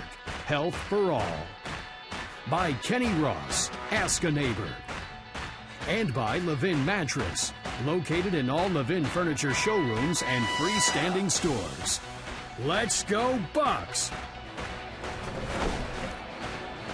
Top of the order due up for the Pirates as we start the 5th inning at Chase Field with John Wehner and Robbie Ince-Mikowski. I'm Tim Neverett. Glad you're with us on this Sunday.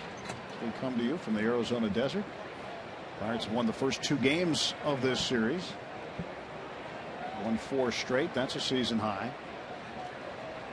Josh Harrison is 1 for 2 with a run scored.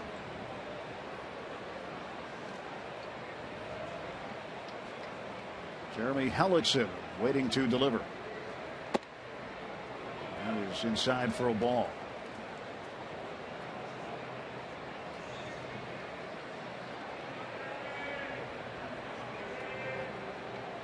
Josh hitting .229, trying to get his average up gradually.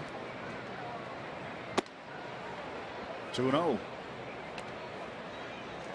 Really has been swinging the bat about the same as we've seen him last year. I mean, he's hit into some tough luck. Had a lot of hard hit balls back in Pittsburgh. A lot of nice plays made against him.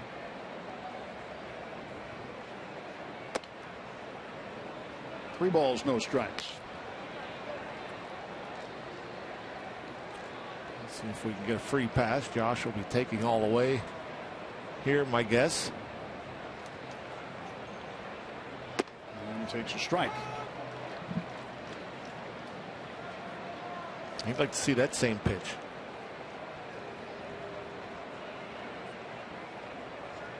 Pitch number 82 for Hellickson. The 3-1 to Harrison. And Josh pops it up. Shallow left. Coming out of the shadows is Ender Inciarte. 1 out.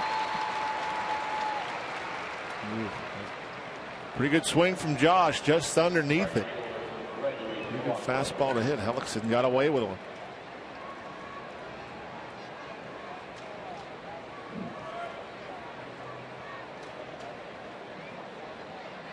Candy here too, Rod. Nice. Gummy worms.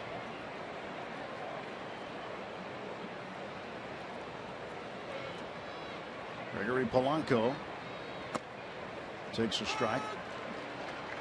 Maybe we can get some help from the viewers. If you were going to have a food show, what would you name it? Hashtag us at Buck's Booth. Hashtag Buck's Booth will get those answers in here.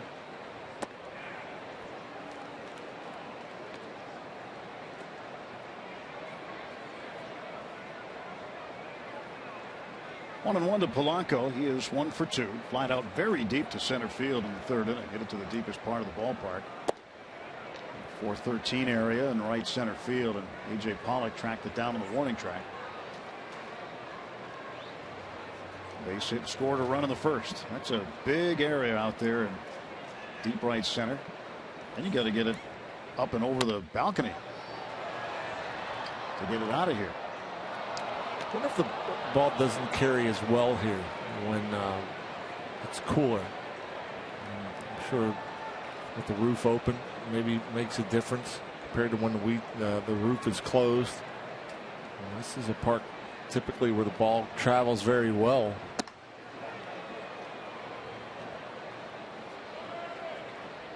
No home runs in this series.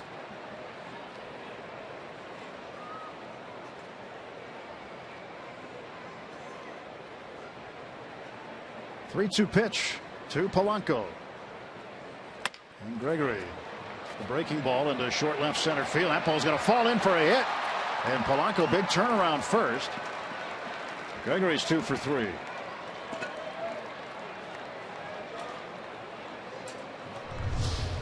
He'll take it. Didn't hit it all that well. Big curveball. Just flared it out there and had some tail to it as well as Ahmed trying to track it down, but it was running away from him.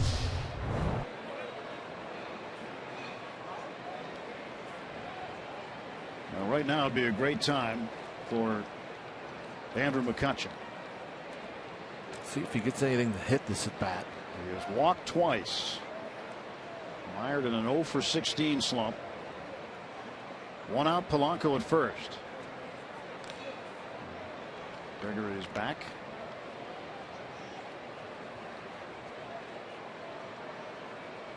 Hitting just 175. Still double digits in RBIs with 10. 2 home runs.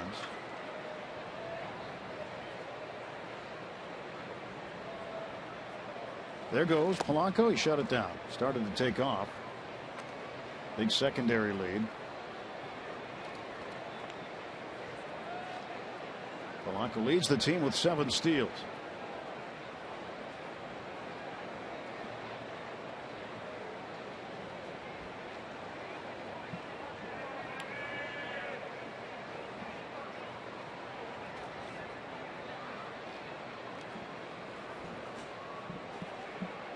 Right back standing.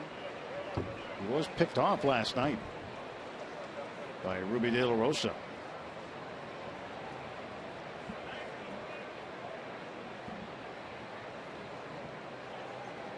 Stretched by Hellickson on the 1-0. In the dirt, blocked by Pacheco. Polanco thought about it for an instant. That's one of those, if you read it in the dirt, you break right away. With Polanco's steal, with Polanco's speed, probably would have made it to second base, but there cannot be any indecision. So wise to stay put.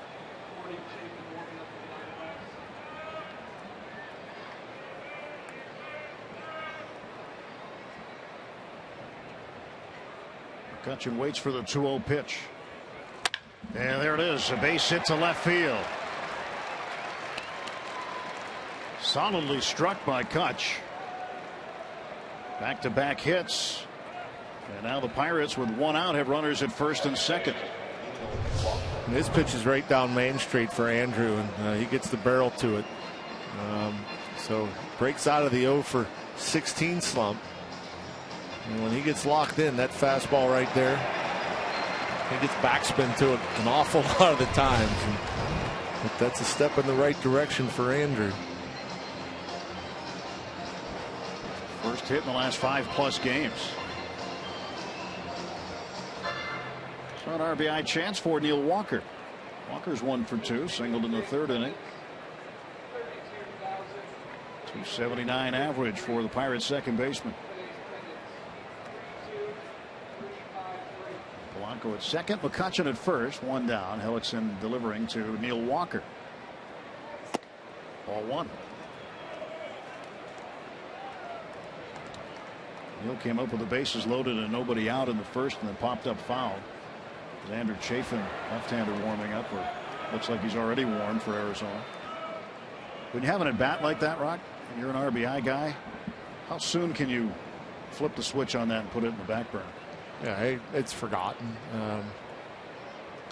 Neil should have got that by the time he got out there, and we obviously his buddy Pedro came through and got a couple RBIs. That takes the sting off a little bit. And Neil, most of these guys, I would say, are very professional about forgetting what had just happened and turning the page on to the next battle. Walker hits the 2-0 down the right field side, foul. With a 2-0 count, he had to be waiting for something good from Hellickson. Yeah, he was geared up for the fastball. He got it. Just was a little too quick, a little too early.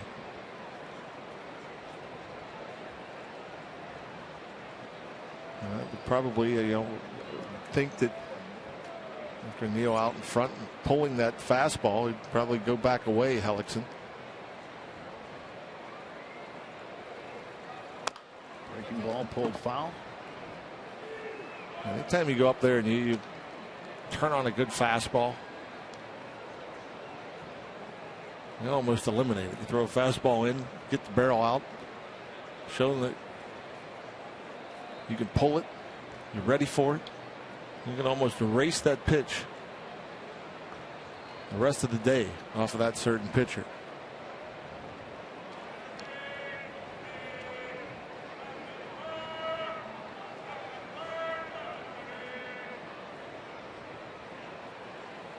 And Walker to right center field. Polanco will score easily. McCutchen around second. He's heading to third. McCutchen is going to come around. The relay will not get to the plate. It's a 2-run double for Neil Walker, and the Pirates with a 4-0 lead. Neil Walker, short memory.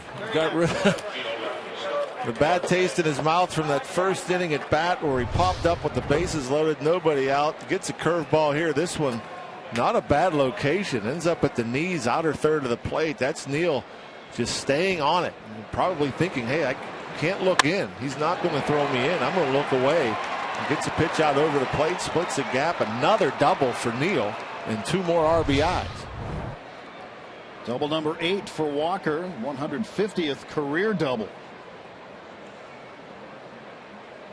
It took him till June 2nd of last year before he had his 8th double. And on the 26th of April, he's sitting with 8. It's 3 in the last 2 games. He had 2 last night.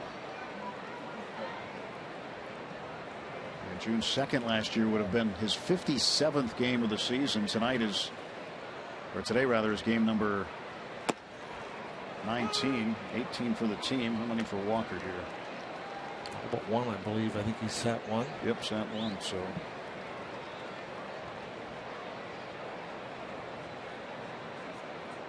Marte trying to get it going today. Struck out twice. Liriano's got 2 more runs on the board for him.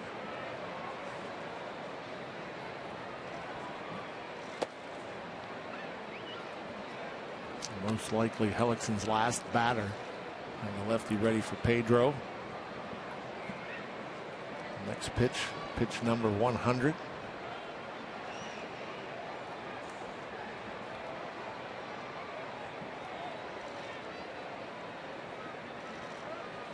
Marte gets time. Hellickson just bent over at the waist, continued to spin the ball behind his back. Alvarez sitting in the on-deck circle, or standing actually, but waiting in the on-deck circle. Probably knows he's not going to face Hellickson if Marte does something here. And a bounding ball wide of third.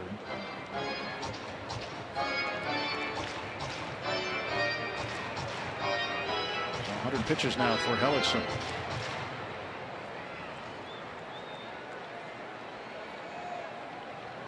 His fourth start for the Diamondbacks, his second home start here at Chase Field. Neil Walker with a 2-run double. Walker has 9 runs batted in.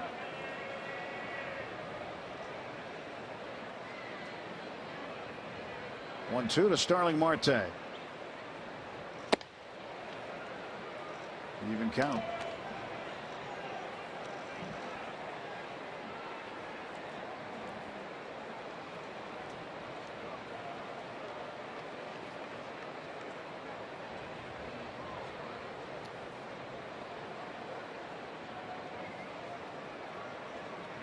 Hellickson's 2-2. Breaking ball. This one is hit foul. Well, April this year, Rock, has been more kind to the Pirates than April of last year and also April of 2013. Yeah. Nice little run here. 4 in a row, looking for 5 straight this afternoon. Pitching's been good. Offense continues to get better.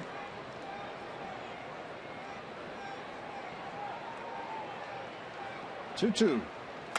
Marte fouls it off again. Staying alive is Starling Marte. Making him work.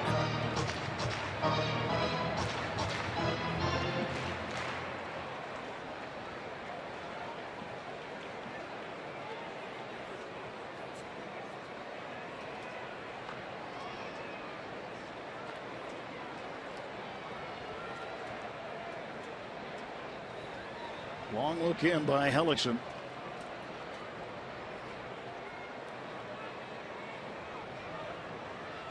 Marte fouls it back again. Tried to sneak that fastball by him.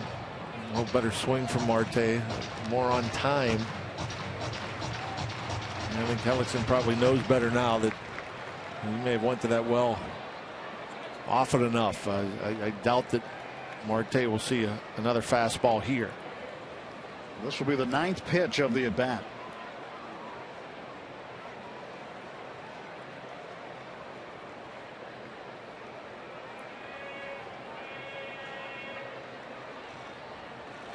And Marte for the 3rd time goes down swinging. And we will have a pitching change. Hellickson will be done for the afternoon. 105 pitches, 64 strikes. Chappelle will have a double switch here as Aaron Hill will come in off the bench, play one of the infield spots. And Chafin coming on, the left-hander, to face Pedro Alvarez when we return. 4-0 Buccos.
runs, 2 hits, no errors for the Diamondbacks. Top of the 5th, and a pitching change for Arizona as Hellickson is out and left-hander Andrew Chafin is in. He will come in as part of a double switch with the shortstop Nick Ahmed coming out and Chafin being inserted into the 8th spot in the batting order.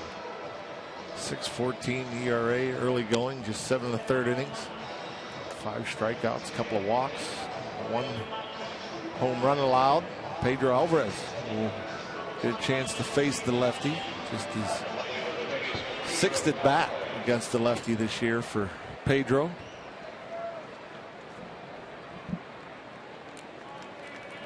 Aaron Hill at second.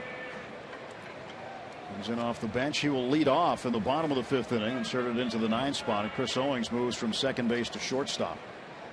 3rd shortstop we've seen in this series. Cliff Pennington last night. Now Owings getting time there. And of course, Nick Ahmed started game 1 and again here today. Pedro looks at a pitch for a strike. Pedro's 1 for 2. Had a 2-run base hit in the 1st inning. And he struck out swinging to end the 3rd. Lefties are 2 for 12 against Andrew Chafin.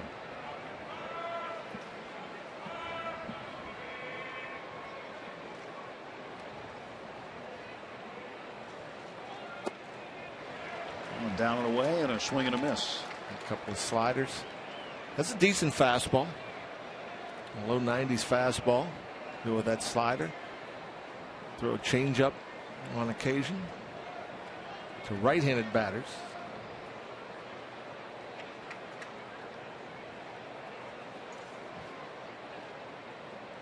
Oh, 2 to Pedro in the dirt. Walker out there at second base. 2-run double for Neal this inning, scoring Polanco and McCutchen.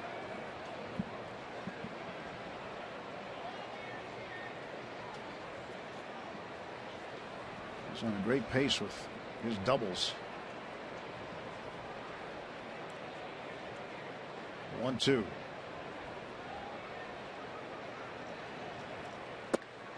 Two balls, 2 strikes. Chafin actually made 3 starts last year with the Diamondbacks. His big league debut in mid-August, second game of a doubleheader against the Cleveland Indians.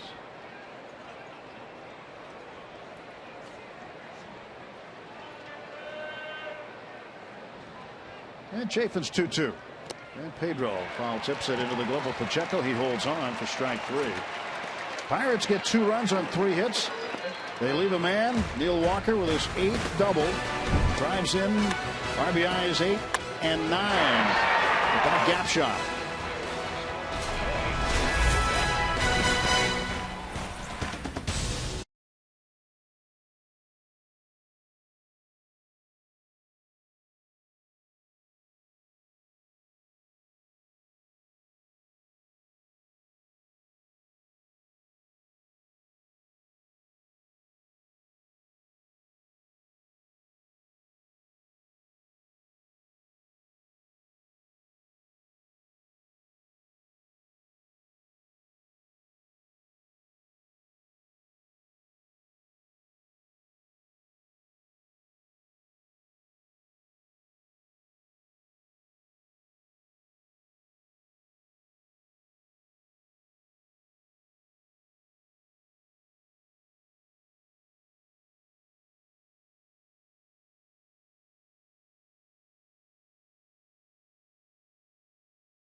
Rockies scoreboard.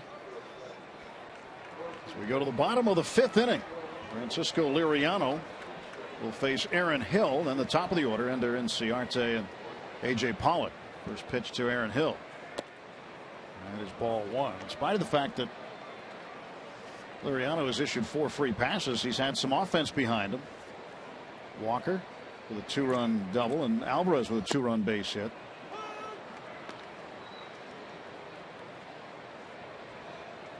Pedro did his damage in the 1st inning. Hellickson out and Aaron Hill batting in the 9 spot as part of that double switch. 1-1 lifted to right field. Polanco there. 1 out.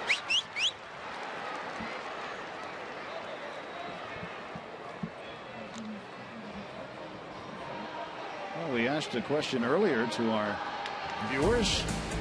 If you had a name for a show that Rock might do on baseball food. Point Park tweets. See, take a bite out of baseball. Bites of baseball food show. We got a lot of those actually, Rock, that came in. Yeah. Hashtag Bucks Booth. And Cincinnati with a strike. How about Diamond Dining? That's pretty good. Smell what the Rock is cooking show. You know, the last one, believe it or not, my older brother Jay, he's always thought that. There's a ground ball to Pedro. He takes care of it for out number 2. Fortunately, he thought it'd be a good idea to have a hot dog shop. A hot dog stand like that, huh? That would be named Wayner's Wieners. Yeah. Would you serve a churro dog, perhaps? Yes. Churro dog would definitely be on the menu. Yes. As far as me on a cooking show, I think the last thing people want is to see me anymore on TV. I'm on just enough. For some, probably too much. A.J. Pollock with 2 outs takes the ball. I'll leave the food service business up to the wife.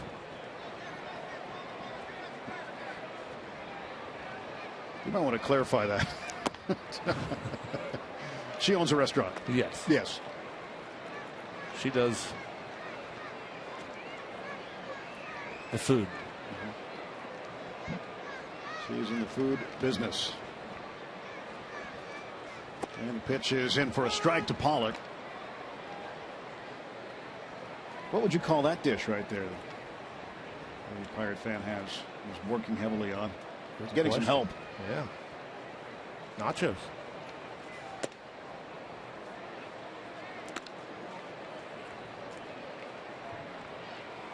For 2 today for Pollock.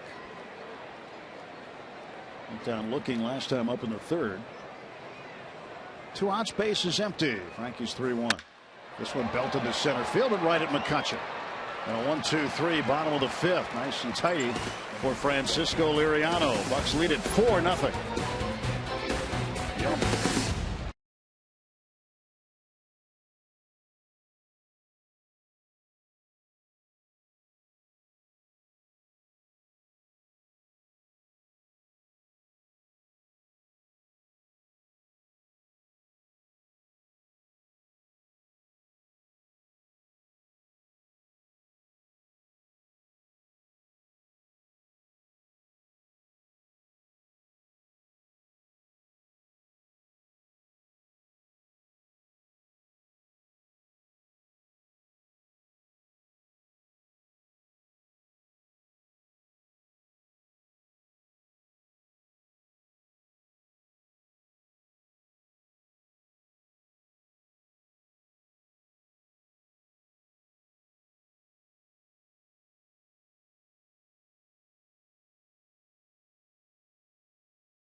Following game with a 3-game set. Make your next group outing the event of the year at PNC Park. Put together a group of 15 or more and receive special discounts. Ask how you can receive one-of-a-kind experiences like access to the field. Find out more by going to pirates.com/groups or call 1-800-BUY-BUCKS. Chafin will face Jordy Mercer to start things off in the top of the 6th. Jordy's 0 for 2. Pitch is down and in. Ball 1.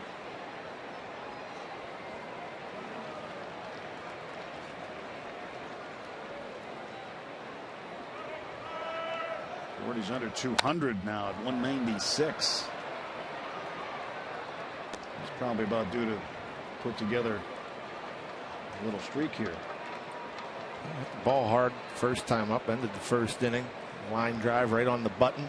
Pretty much right at the left fielder. Inciarte. Ball 2 strikes.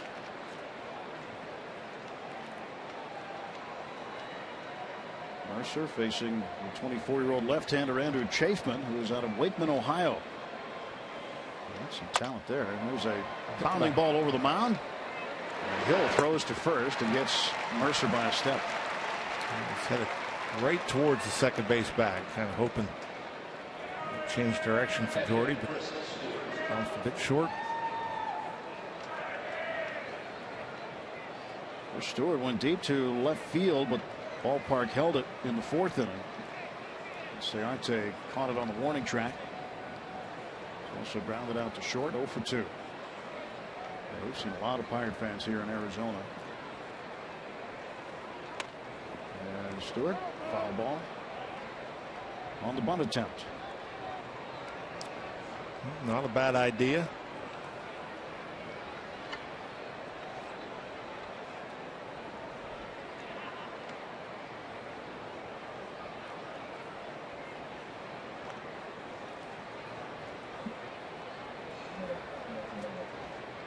Corey Hart looking on with Andrew Lambeau. And a ground ball to third base. Tomas throws on to first. And let's check in with Robbie. Well, guys, Corey Hart has his offseason home out here in the Phoenix, Arizona area. And he had a little cool thing going on. He's got 4 kids, 2 boys, 2 girls. And today, you know, many ballparks, they have Little League parades going on before the game. And Corey Hart was able to take 2 of his kids around the ballpark today. That is Bry, his youngest son. He's 5 years old. They live in Litchfield Park, which is about 15-20 minutes, about 20-25 minutes from here. And his other son, Matthew, is here as well, 10 years of age. He plays on a travel team, and get this, he was playing in a tournament this weekend, and Corey, for the first time ever during baseball season, was actually able to go to 2 of Matthew's games yesterday. He did miss the 3rd one, but he was able to watch the first 2. We're happy to report Matthew 4 for 6 with 2 walks with Dad watching. What a day. That's great. That's great, because that's the way it is in baseball. You don't get a chance to see those moments, the moments that you'd like to be there to watch your kids all the time. And Corey Hart got a chance to do that. Liriano strikes out. Go to the bottom of the 6th, 4-0 Pirates.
Great shots from the Allegheny Health Network Supermo here in Phoenix. The music, Hawthorne Heights, the song Hope.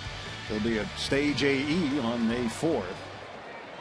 4 runs on the board for the Pirates. We start the bottom of the 6th. And Francisco Liriano, a very good job. Looked like he was struggling with his command early on in the game, Rock, but that just at this point now hasn't even been a factor. Second time through the lineup, looked much better. More aggressive with the fastball, better command with the secondary pitches. Frankie getting set to pitch to Paul Goldschmidt, who has walked twice.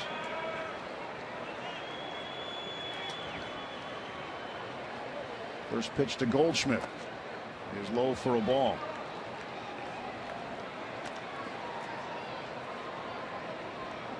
Goldschmidt hitting over 440 on the first pitch of an at bat that he takes a swing at and makes contact. This was the second pitch, and it's driven to right. Polanco on the track makes the catch. And chest bumps the wall. Man, that's a pretty good swing. Goldschmidt uses the whole field well.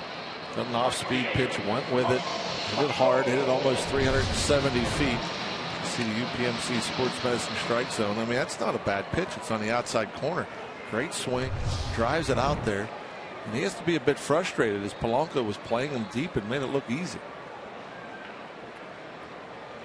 1 out for the Diamondbacks in the 6th. Mark Trumbo takes a strike. Trumbo's walked and hit into a fielder's choice. He was 0 for 1.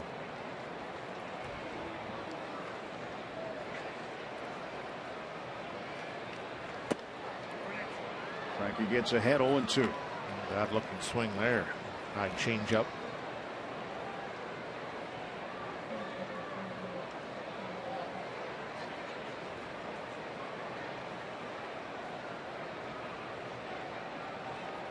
Stewart with a sign down. Frankie the wind in the 0-2.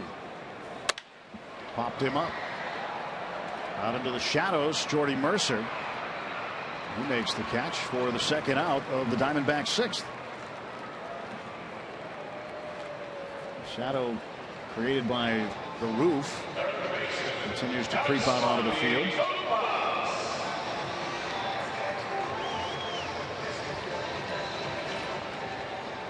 See that shadow line there, and that'll get over to where Andrew McCutchen is in the very near future.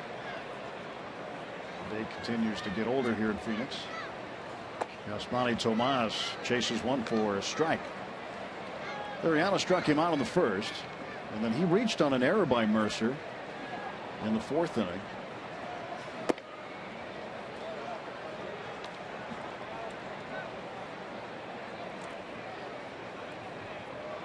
Primarily played the outfield in Cuba.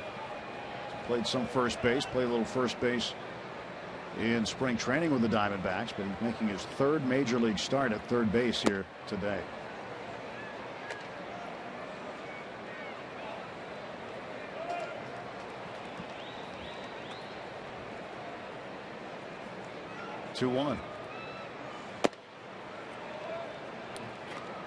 Back to that off-speed pitch. See if he shows the fastball to Tomas here. 3-1. So we can find you a seat. 3-2.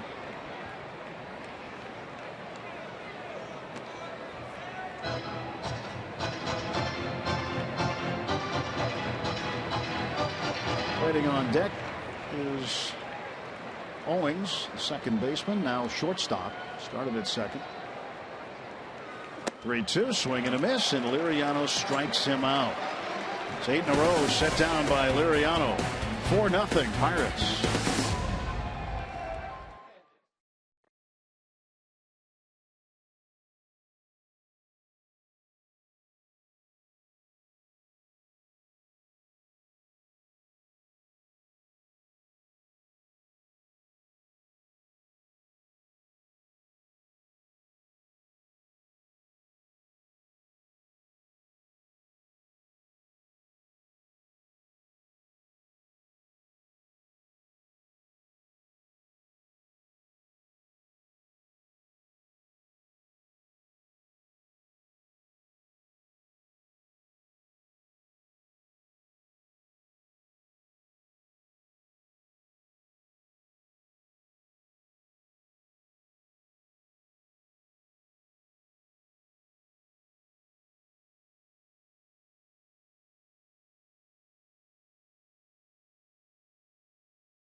Pirates. No runs on 2 hits for the Diamondbacks. As we look at our Nissan road ahead, tomorrow Wrigley Field is where we are, 7:30 for the pregame. Vance Worley against Jason Hamill. Cubs have made a slight adjustment in their rotation. Travis Wood will pitch Tuesday against Jeff Locke. Garrett Cole will oppose Kyle Hendricks on Wednesday. 3-gamer against the Cubs coming up. Vance has the ball tomorrow night. Missing John Lester once again. With the rain out yesterday, Lester pitching today. Assuming he got a win. His first. Cubs winning 5-2 over Cincinnati. Josh Harrison fouls it back. But with John Lester, you also get David Ross. Yeah. In the lineup. Ross is personal catcher.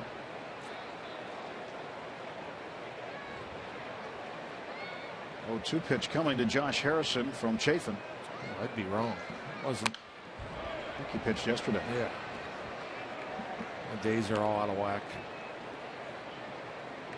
It's the jet lag. It's getting you.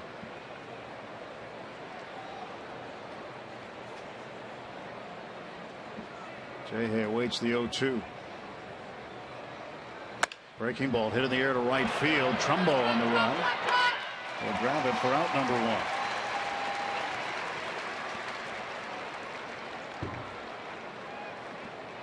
Gregory Polanco will come up. And a good day at the plate for Polanco. 2 for 3, 2 runs scored, pair of base hits. Left on left matchup. Seen a lot of curveballs out of Chafin. He came in to face Pedro Alvarez in the 5th. Leaving Hellickson. Hellickson went 4 2/3 innings, gave up 4 earned runs, struck out 6, and allowed 7 hits. A 1 pitch. And Polanco bouncer to second base. Aaron Hill has it. 2 men out. Actually, I'm looking this up. We go back to Friday when Lester last pitched. Surprised that, guys like that, typically the big money guys, they won't skip them in the rotation. But as it sits now, he will pitch. He will not pitch in the series, so he won't go on his regular 5 days. Lester, and he is still in search of his first win. Andrew McCutchen with 2 outs, broken 0 for 16 skid in the 5th inning. The base hit to left, he takes a strike.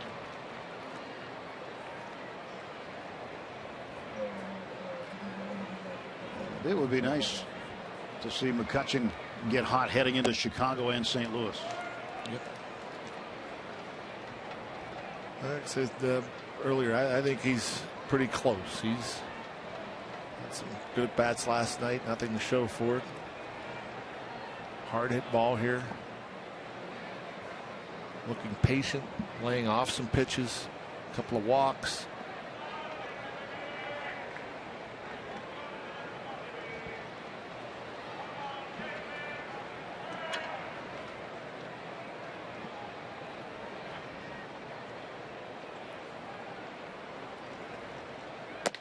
Three and 1. That one missed badly.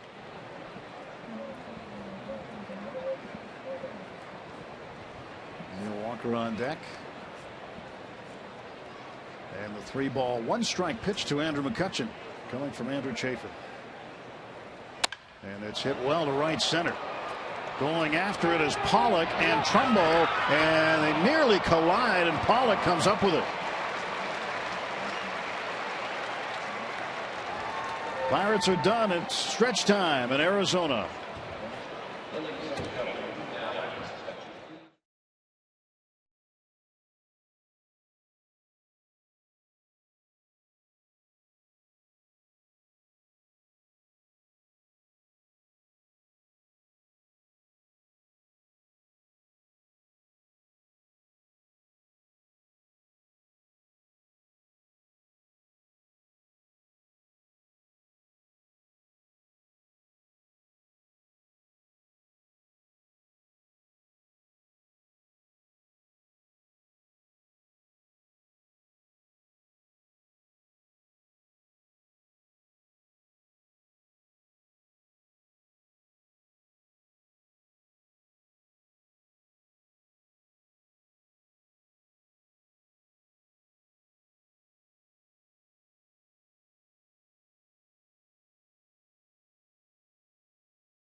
changer. And today it was Francisco Liriano, still is, as he started out a little bit rough, walking 2 in the first, walked another in the second, one more in the third, but he has been able to dance through those raindrops and has only allowed a pair of hits this afternoon.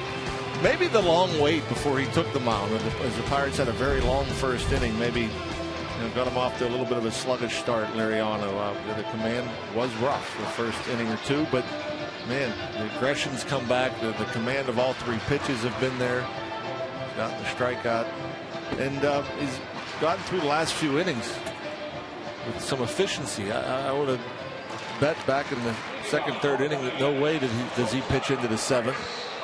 But Clint Hurdle lets him go out here in the bottom of the 7th inning with 93 pitches thrown thus far.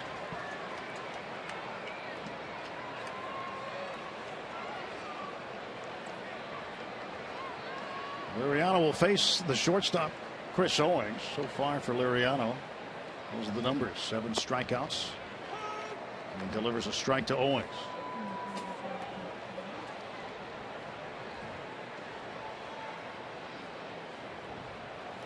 And a ground ball, that's toward the middle. Walker gets behind it and throws him out.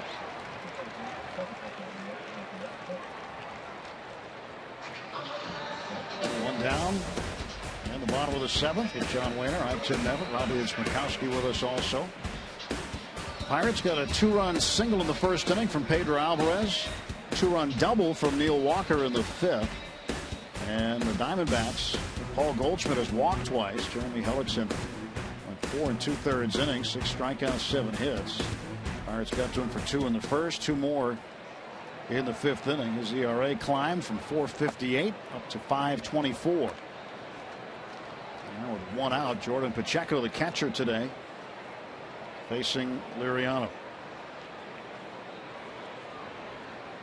Pacheco a single in the 2nd inning.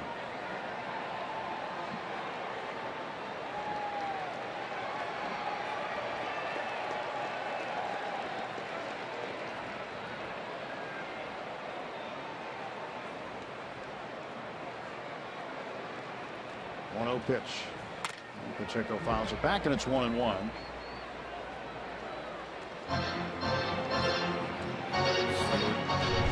A-OK, his foul ball. You'll see catches him in the middle of the mask.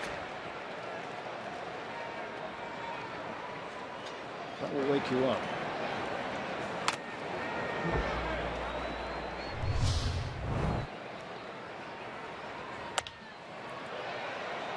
Popped up toward first base side over the dugout. Strike 2 on Pacheco. And Chris finally gets the mask back on. 3rd time.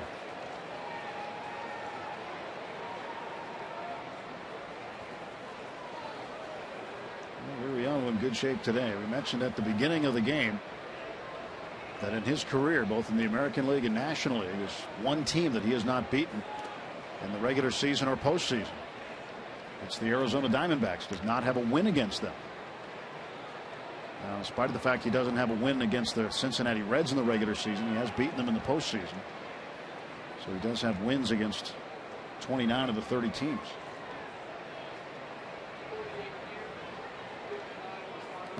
Two is in the dirt. So the bullpen activated. Antonio Bastardo, the left-hander, and Jared Hughes, the right-hander, warming up. As Liriano just delivered his 100th pitch. We got him at 102.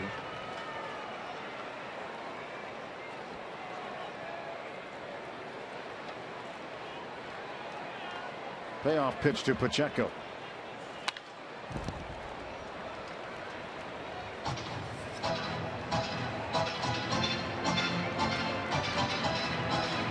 Pitch too close to take. Good job of protecting.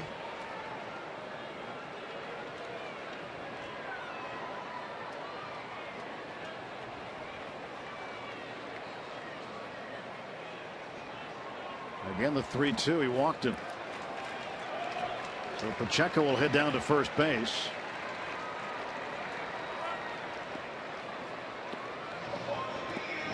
Pinch hitter coming up down the 8th spot. against Liriano. Switch hitter Cliff Pennington.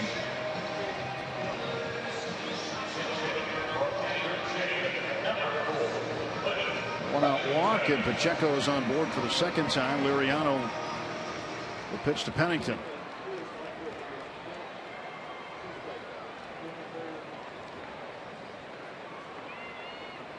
.231 is his average. Started at shortstop last night.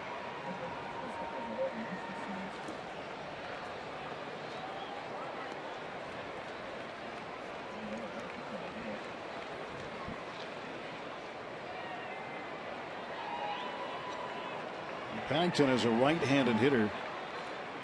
Does not have a hit this year.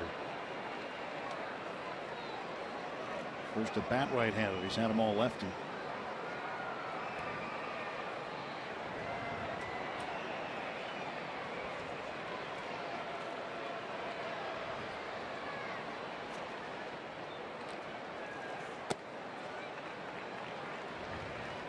And Liriano missing with that one. So Frankie getting deeper and deeper into his outing getting shorter and shorter. I'm going to wonder about the fatigue factor.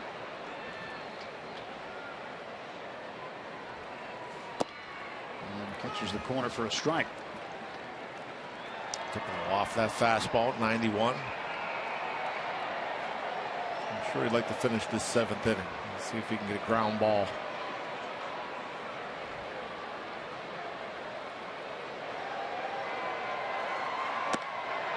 Just upstairs. And that can be a sign of fatigue too. You start missing high like that. And my guess is good chance this is his last batter. Liriano's 3-1 to Pennington. Walked him. That's going to be it for Liriano. Back-to-back walks in the 7th with 1 out. And after 109 pitches, Liriano will leave the ballgame with a 4-0 lead. Pitching change timeout at Chase Field. Jared Hughes will sprint on to replace Liriano.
The Miller time later in today's game, brought to you by Miller Lite.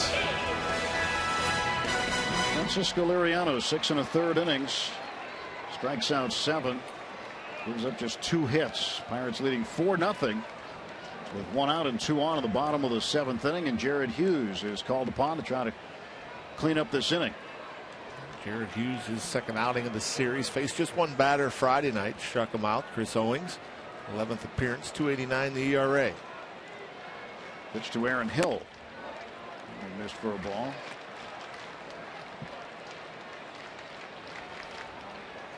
Hill has had 1 at bat. He flied out to right field in the 5th inning. Entered as part of a double switch the half inning before. When Hellickson left the game. Jared's 1-0. Ground ball to second. Walker flips to Mercer. There's one. That is the double play. Beautiful. Dr. Hughes ordered it up. Good prescription.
The eighth inning, leading the Diamondbacks. Time to take a look at our Chick-fil-A double play. Jared Hughes rolled a sinker up there, and Aaron Hill obliged by hitting it to Neil Walker. Well, worried that we weren't going to have any Chick-fil-A today.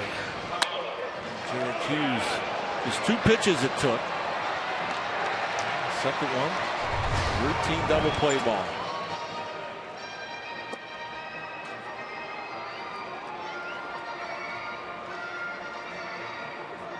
So Francisco Liriano, pitcher of record to the good right now for the Pirates, and again just 2 hits today.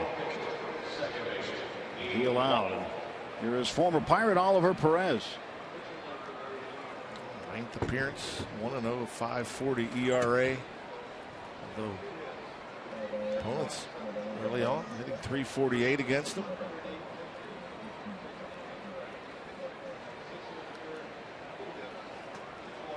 Well, Oliver Perez, who pitched for the Pirates starting in 2003 through 2006. Faced Walker. Good day for Neil. 2 more runs batted in. A gap shot to right center in the 5th inning. His 8th double of the year. And a strike to him. I think it's a little difficult to see for a batter now. Pitcher in the shade. The sun shining on that batter's eye out in center field. A little brighter than you like as a hitter. And Walker to left field. He's 3 for 4. Right-handed, left-handed, doesn't matter. Neil's on base. His 3rd hit of the afternoon. And who's bringing the lumber? Well, it would be Neil Walker.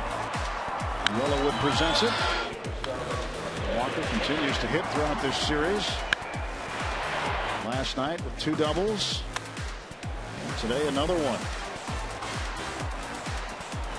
Neil Walker bringing the lumber. Brought to you by Yellowwood.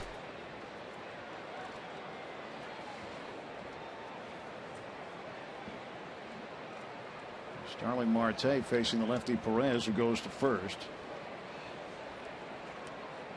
I'd like to see Neil getting some opportunities against left-handed pitching. Well, he hasn't had many, just 10 at bats. That was his 11th. He's 2 for 11 now, right-handed. Pitch outside to Marte. Tough day for Marte. Struck out 3 times.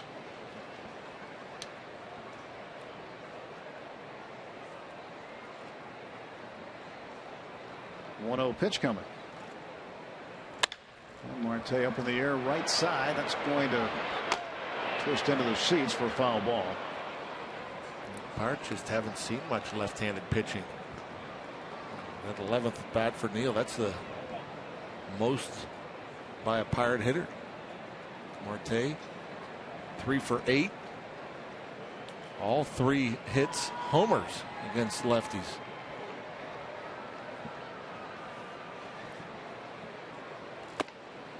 Two and one. Veteran left-handed reliever Oliver Perez made his big league debut in 2002 with the Padres. And was with the Pirates. Spent a lot of time with the Mets. A couple of seasons in Seattle before landing here in Arizona last year. Fastball not quite where it used to be back in his Pittsburgh days. Does have a good breaking ball, hard and sharp. What's he going to here with a 3-1 pitch to Marte? The breaking ball.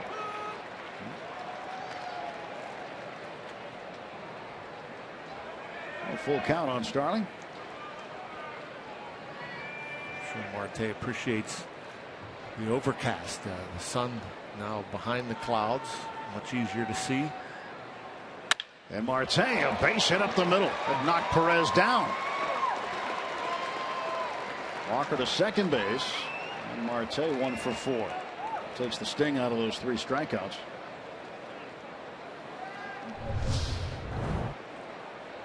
Chuck it and duck. Ball right back up over the mound. And you can't even see Perez in that picture. Ball sit right on the button.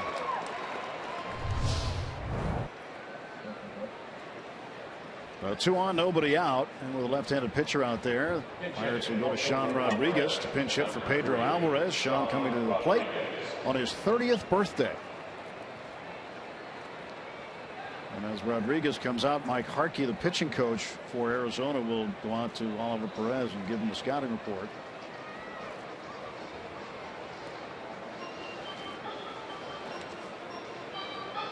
And Pedro with 2 RBIs today, 1 for 3. He is out and Rodriguez is in. And you know, Rodriguez, when he was drafted, I know you had the conversation with him earlier today, Rock. You know, as a utility guy, he'd always played every position. And a high draft pick, 3rd round pick of the Angels. And you know, his dad, who is a coach, he actually manages in the Cardinals system, but a longtime professional coach, but also coached Sean, and insisted that Sean will play where the team needs him, not where Sean wants to play or where he thinks he should play. And so, you know, Sean moved around a whole bunch. Played a lot of outfield growing up, but like shortstop, moved around. And so his first year in the big leagues, or first year in pro ball, was moved around, played everywhere. Rodriguez trying to bunt. And either hit him or the bat.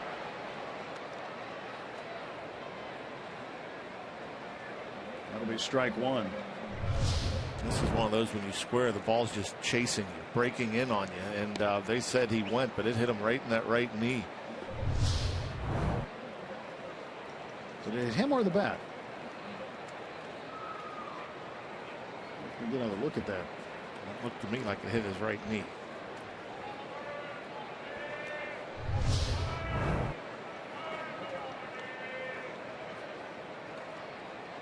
Oh, did get off the bat and maybe off his right heel. Well, 1 wheel play is on, and Rodriguez bunts it back to the pitcher Perez. He goes to 3rd, and out at 3rd on the force is Walker.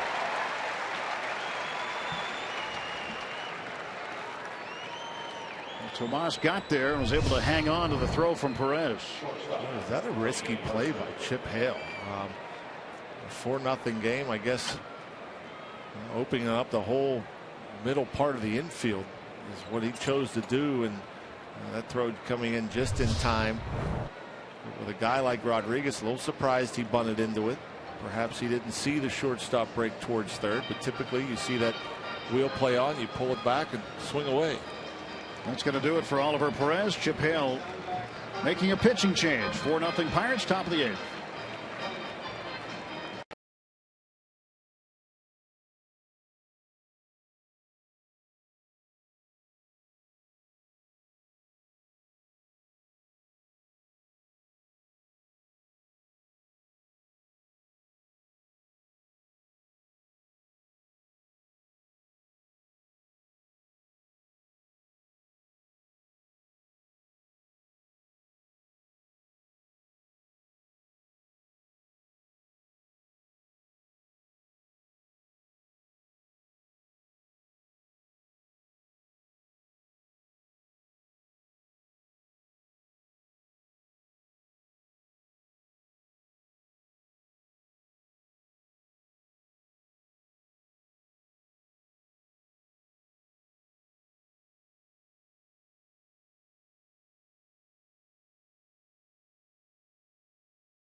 Tim Never. Bobby Smokowski with us also.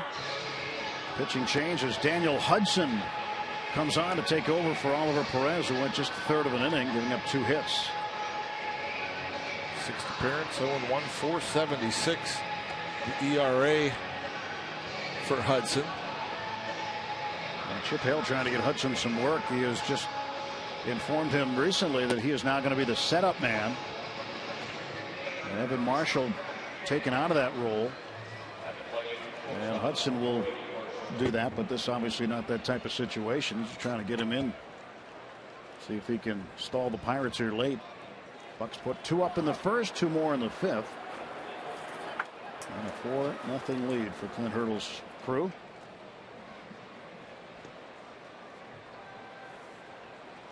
Jordy Mercer to face Hudson, the right-hander.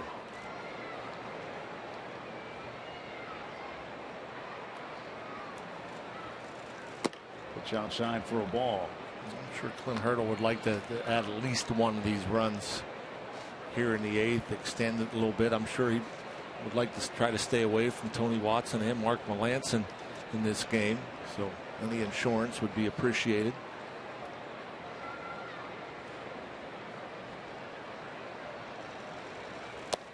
Mercer takes a strike. It's 1-1. Archimedes Caminero throwing in the Pirates' pen. This sounded fast.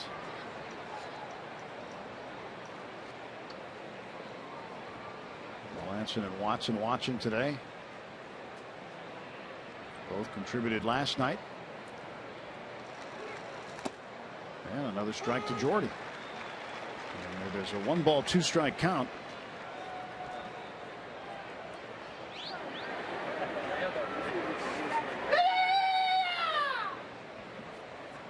One out and 2 on for the Buccos. Hudson coming back off of Tommy John surgery for the 2nd time. Delivers a ball outside.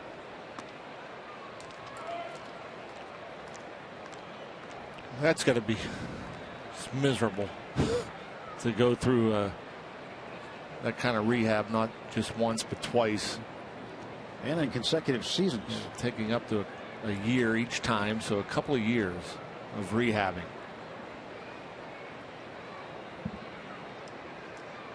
Hudson stretch and the 2-2 coming. And Jordy, a flare to right field, a base hit. Polanco, or rather Marte, will be held at third base. So the bases are full of Bucks with 1 out for Chris Stewart. Yeah, with 2 outs, Marte scores easily. With 1 out, the soft liner, Marte has to hold up at second base. He can't break right away. Obviously, risks being doubled up, so he had to wait until that ball got over the first baseman's mitt, Goldschmidt. Unable to get up high enough. A knock for Jordy. And bases loaded here for Chris Stewart. Stewart a good chance to put more runs on the board for the Pirates. Ooh, he takes a strike. Looked like it was low. Stewart didn't like it very much. He is behind in the count, 0-1.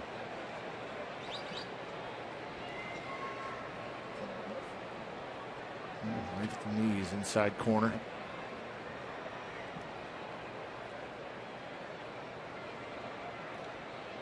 Hudson's 0-1. 1 ball, 1 strike. Talk about pitchers who've had Tommy John in back-to-back seasons and have come back to pitch. Doug Brocail, Mike Lincoln, Denny Stark, and Daniel Hudson. Only 4 guys to ever do it.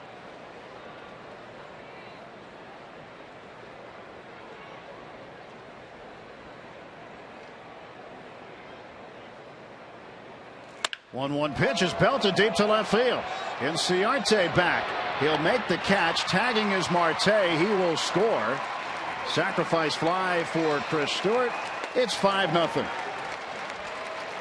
Another good at bat from Chris Stewart. He does such a great job off the bench. Perfect in this backup catching role last year and this year.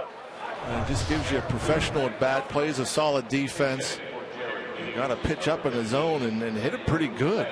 It's a couple balls pretty good to left field. That's 2 deep fly ball outs there.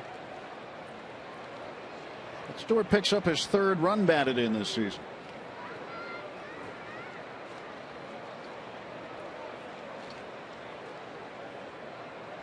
I think it was last season, wasn't it, when the Pirates went a really long stretch without a sacrifice fly? Yeah, that's right. I think it was. I'm trying to remember how long it was. It was very long. Well over a month. Here's Andrew Lambeau. See if he can get some luck. He's hit a ton of balls at guys. A lot of hard hit balls. Nothing to show for it. He's been getting good swings and again making solid contact, but defensively guys have been making plays on him. Even when he doesn't hit it hard. I mean, you think he gets a soft liner in like the other night. Nice play by the right fielder. Was that last night, I believe? Yeah, he was. Yes, and he was also robbed at home. Kristen Orphy, the Cubs, made what might have been the catch of the week until Alex Gordon's of Kansas City's today. Yeah.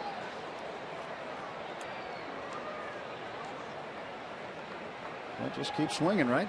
They're going to fall in eventually. That's all you got to do. Don't change a thing. I think sometimes it can snowball on a hitter when they're feeling pretty good at the plate, not getting any results, and then they feel like they have to make changes, and then it gets worse. Breaking ball in for a strike. 2-2.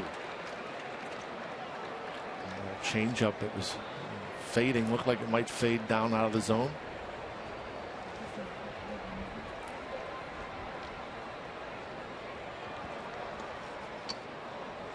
Lambeau's last start came in right field Thursday at PNC Park against Chicago. And a ground ball that is up the middle, and wouldn't you know it, there's a guy right there. Owens throws him out. Pirates add another run. 5-0 heading to the bottom of the 8th.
completing a sweep here at Chase Field. Well, MLB place of play. They implemented some new rules this offseason today, obviously moving at a snail's pace, if you will. And some players having some difficulty adjusting, and that is including Diamondbacks catcher Tuffy Goswich.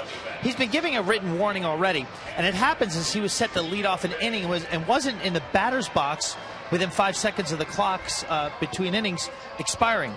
Now, he's a catcher, and he said it takes a little bit of time to get all the gear off, grab your gloves, a bat, and a helmet, and get yourself ready. Plus, some guys like to put pine tar or a weight on their bat, so it takes a little bit of time. He said he's not trying to do anything on purpose, and he's not really conscious of what he's doing, but MLB should be maybe a little bit more considerate to catchers as long as they're not deliberate with the pace between innings. So it's been a topic of discussion here in the Valley on what some catchers might need to do in terms of adjusting when they make the last out, and same can be said for pitchers when they make the last out, Tim. Yeah, or if they had a long run, say, scoring from first base or something like that. Yeah, and there's probably a bit of leeway that baseball might look at when it comes to those two situations.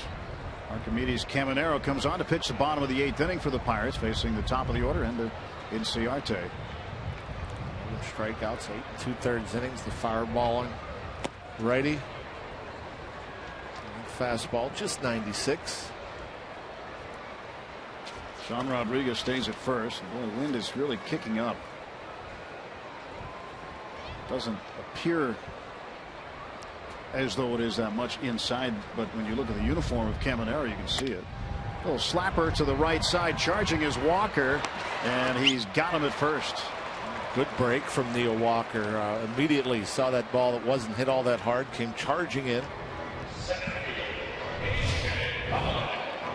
He's protecting. There's Inciarte. Walker coming in hard. A flip on the run. I think that's another thing. Important not to fire that ball when you get that close to first base. First baseman doesn't have that much time to react. Get it out of the glove quickly. Center fielder A.J. Pollock. Strike one.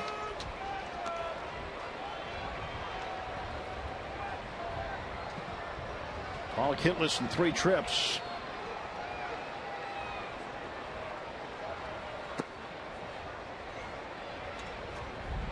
Ball at 1 strike. Some debris blowing around.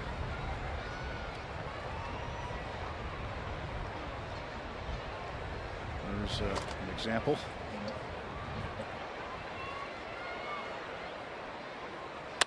And a ground ball toward the middle. That's a base hit. That is just the 3rd hit for the Diamondbacks today. It's a 1-out single in the 8th for A.J. Pollock. The first 2 hits were retired on the bases. Inciarte leading off the game for the D-backs. Tried to stretch a single into a double. Pacheco picked off a second. Liriano, I tell you, he just doesn't give up much. Obviously not his best command today, but just 2 hits, 6 1/3. He hasn't allowed more than 4 hits in any of his 4 starts. Well, you go back to last August, Rock, and Liriano's been charged with 3 earned runs or less in each of his last 11 starts. Quality starts. Yep, very good.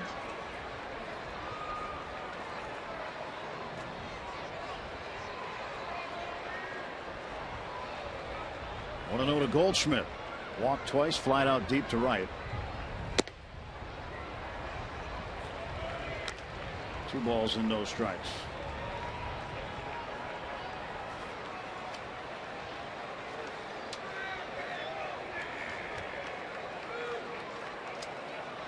Archimedes Caminero on the hill for the Pirates. 1 out, 1 on. The runner goes, and they're going to let him go.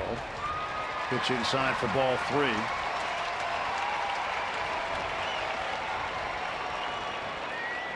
A.J. Pollock at second base.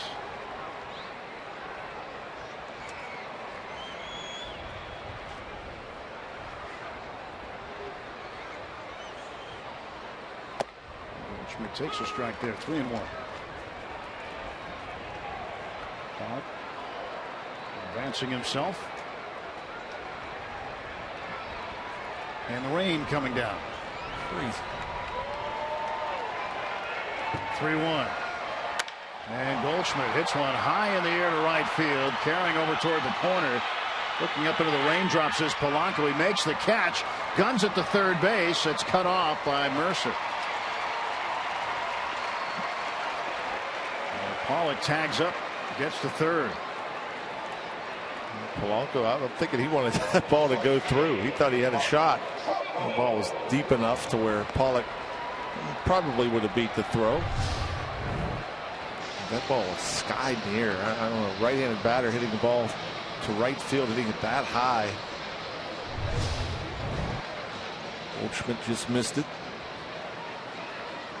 Mark Trumbo, the batter. 2 outs, runner at third. Pirates up 5-0. The rain, you can see it going down the side of Trumbo's helmet, where it sent a number of these fans scattering for the concourse. And Trumbo pops it up. Andrew McCutchen, a late break on it. Now he's got it. And Archimedes Caminero retires the side, gives up just 1 hit. The Diamondbacks lead 1. And we're on to the 9th inning.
But slowly the roof is closing as we head to the 9th inning, and the rain's coming down. More tweets that were sent to us here. Hashtag Bucks Booth. We were talking earlier in the game, but John, and he had a food show. Wayner's Weekly Deep Dish. Pretty good. Spoons and Doubloons, featuring tasty treasures from America's ballparks. That's a good one. Yeah. All about food and dining in Pittsburgh. I think Eat at Bob's Diner wants you to be a guest. Have to get a hold of your guest booker. Josh Harrison lines this one into the left field corner. First pitch of the inning. Harrison around first, and he is into second base with a double. A multi-hit effort for Harrison. He's 2 out of 5. And that one was cracked off the bat of Josh Harrison. Jay Hay can flat out hit. I'm looking forward to seeing how he ends up at the end of the season. He got off to a rough start last year, obviously in a bench role, playing every day, obviously, and continuing to hit like he did a year ago. Well, that was a question in the offseason. Can he do it again? He's always hit, though. I mean, when he's played in the minor leagues, through the Cubs system, the Pirates system, down in Altoona, one of Todd Parnell's favorites. Polanco, that's down the line. He's got 3 hits. Jay will come around third and score, and Polanco will pull into second base with a run-scoring double. It is 6-0.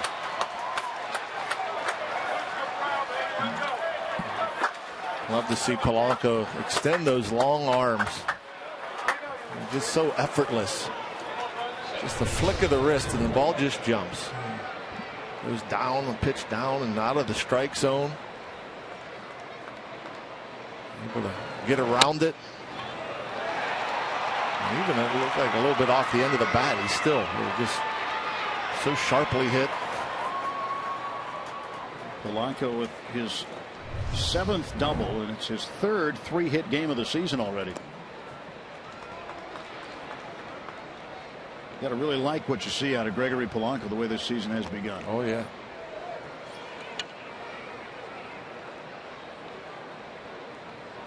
He has arrived. Well, nobody out, runner at second. McCutchen at the plate. Andrew with a hit today. He was 1 for 2. He's walked twice. Hudson deals outside. 2-0. Roof is closing slowly but surely. And what's funny is the corner outfielders aren't getting rained on, but the center fielder is.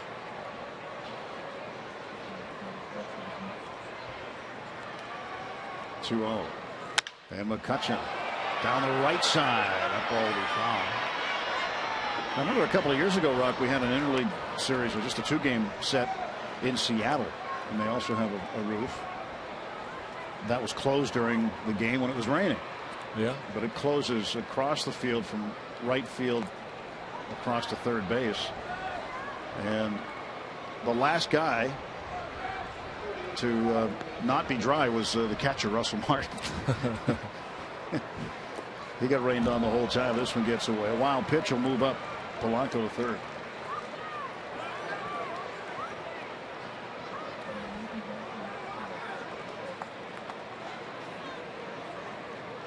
Got to close the roof here in the rain. There is no tarp.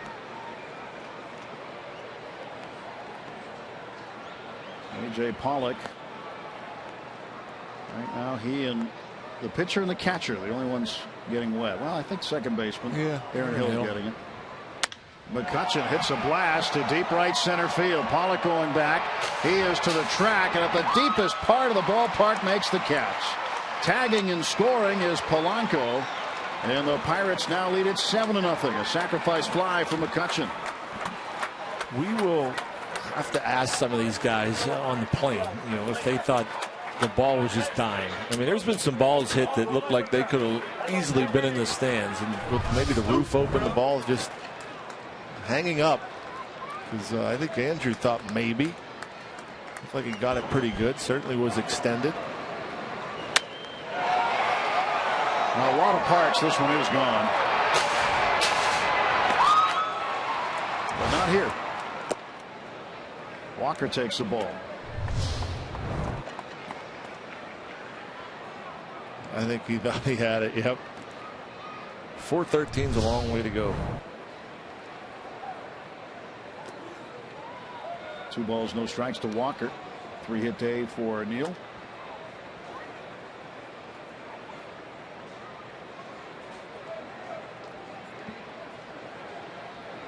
Average to 300 now.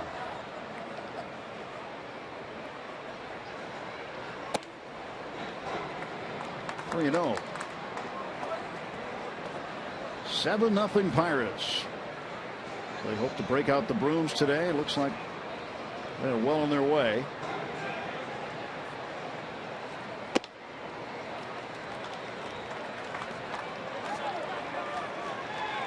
Walker down to first base. 1-out walk. Andrew McCutchen with his 11th run batted in on that sacrifice fly. Pirates with sacrifice flies in consecutive innings. Yeah. Stewart with 1 in the 8th. How about that? It's nice, though. Have a nice, comfortable lead. Kind of coast in. Rest some of your back-end bullpen guys. Get some work for a couple of others.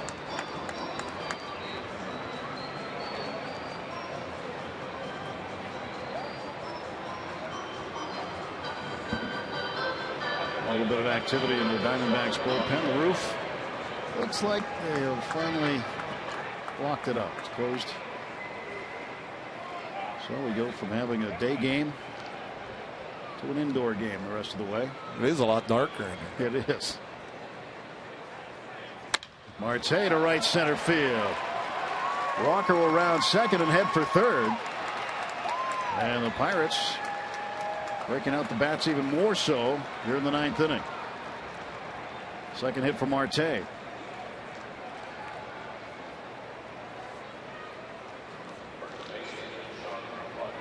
And that's going to do it for Hudson. Yeah, I was just going to say, 25 pitches in, if he's your new setup guy for Chip Hale in a game that's pretty much out of hand, I'm wondering how long he's going to leave him out there.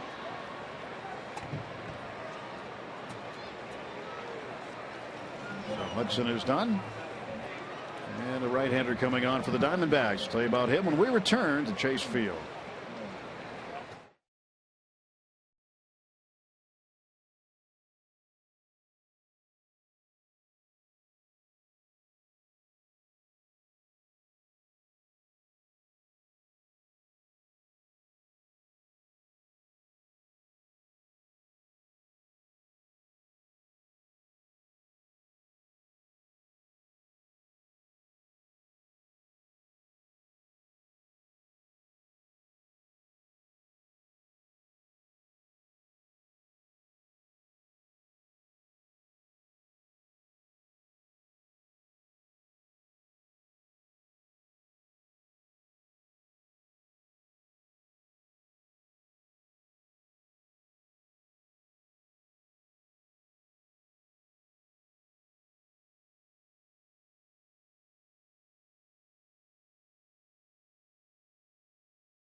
That's Andrew McCutchen, an RBI sacrifice fly, but he remembers Randall Delgado, who's now on to pitch. Last August 2nd, and Miguel Montero, who was catching there, had called for that pitch with a certain hand signal, and then McCutchen hit on purpose by Delgado. No discipline was handed out for the Diamondbacks, and that was apparently in what the Diamondbacks referred to as retaliation for Paul Goldschmidt being hit, and Goldschmidt said that he wasn't hit intentionally. Pretty much everybody knew that he wasn't hit intentionally, and despite that, the Diamondbacks insisted that they had to retaliate.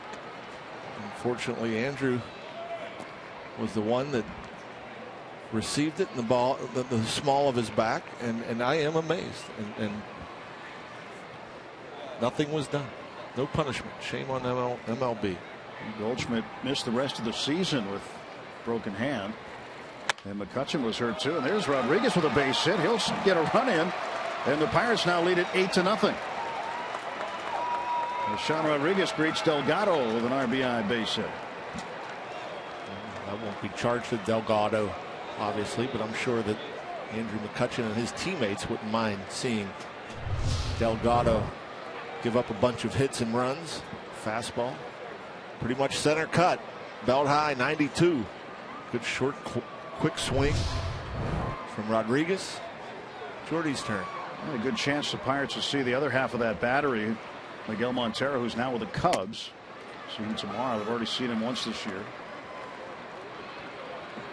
Well, McCutchen has said, you know, you move on. He was quoted in the local papers here, something to that effect this week.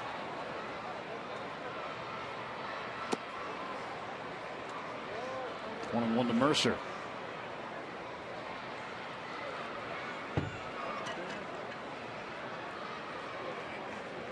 Jordy had a base hit in the 8th inning, got his average back up over 200. 2 on, 1 out. And Mercer, ground ball to short. Hollings to Hill, and that's all they'll get. Marte down to third base.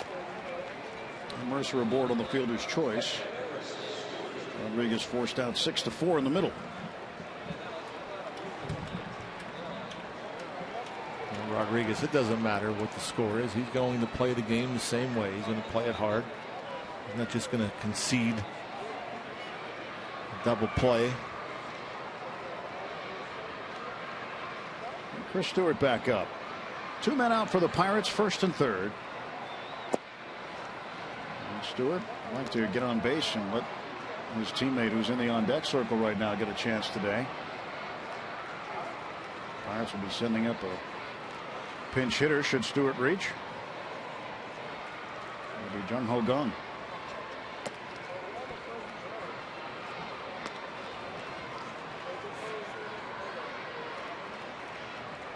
When Hurl was asked about him on Friday, and he just said it's just been a difficult transition. You know, think about it. Put yourself in his shoes. Coming into a culture that he never really spent much time in, and not just the baseball culture, but the American culture, very different from that in his home country of Korea. Going from being an everyday player to a part-time guy. Antonio Bastardo loosening up. 3-0, and that's in for a strike. But he said that Gung is a very tough kid. He said he is handling this very, very well. And that the Pirates are very happy with him. And try to work him in at bats, get him more accustomed to major league pitching.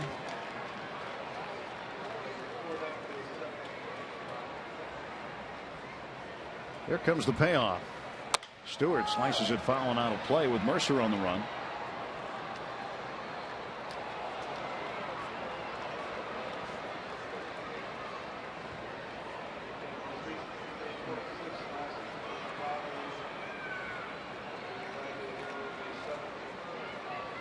Three and two to Chris Stewart. We'll keep the line moving in the ninth.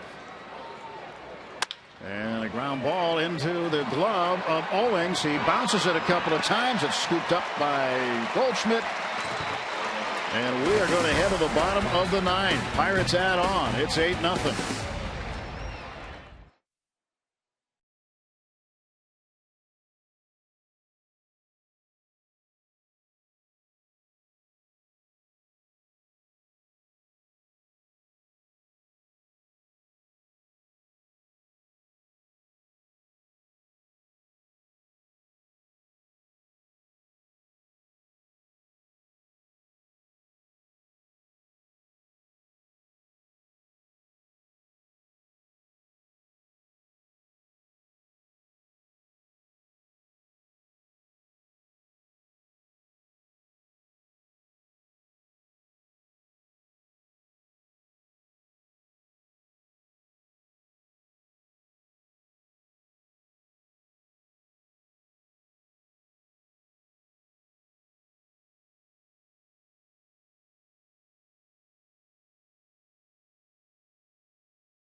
Pirates with the lead.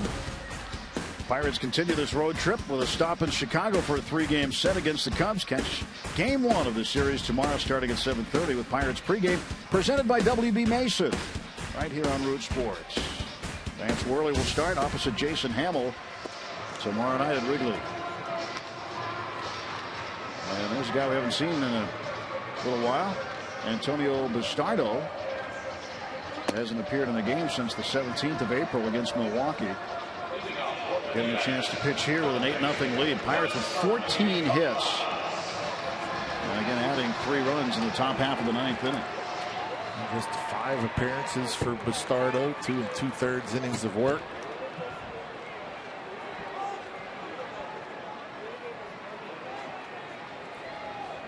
Now Yasmani Tomas, third baseman, 0 for 3, struck out twice.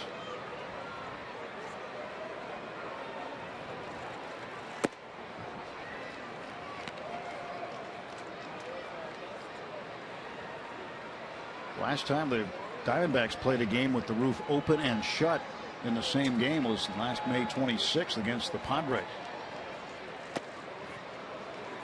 And the ball at 1 strike.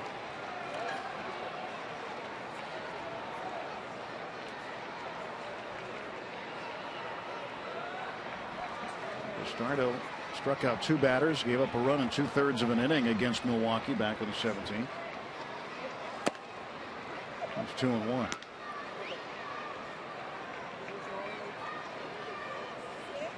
Pitched Monday against Chicago. That was his last outing. And he gave up 2 hits and a run. That would have been in game 1 of that 4-game series against the Cubs. And more activity as Rob Scahill and Rodimus Lees get loose.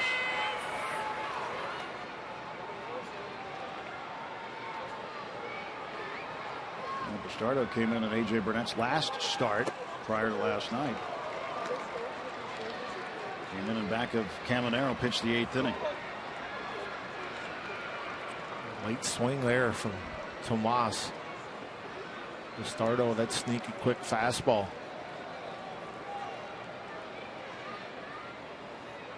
Payoff pitch from Bastardo to Tomas. And he walked it. It almost looked like Tomas started walking back to the dugout. I'm thinking, what, did he call it a ball? I was thinking the exact same thing. He thought he struck out. Yeah. Looked like a pretty good pitch. He just went over there to put his bat down. That's not a normal reaction for a guy who walks. It's to head back to the dugout and then, oh, okay. He played it off well. So Bastardo out of the pen walks the first man he faces. Not Chris Owings. Strike 1 to Owings. How about a ground ball to Mercer or Harrison here? That'd be nice. That would be nice. Bottom of the 9th, the Pirates poised to pull off a 3-game sweep over the Diamondbacks.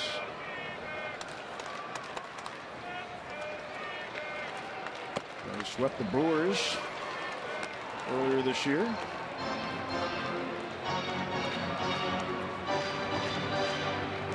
The Pirates, coming into today's game, won 8 of their last 11 games in this stadium.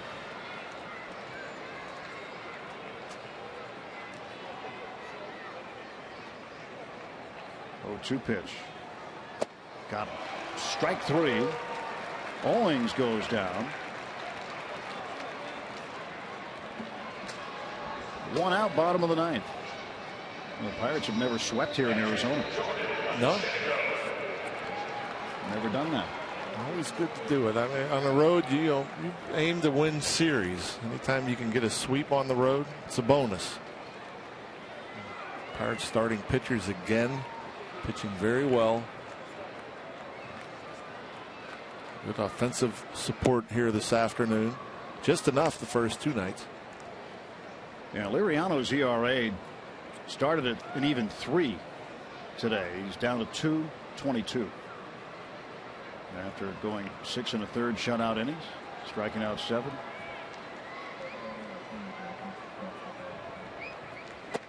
Swing and a miss by Pacheco.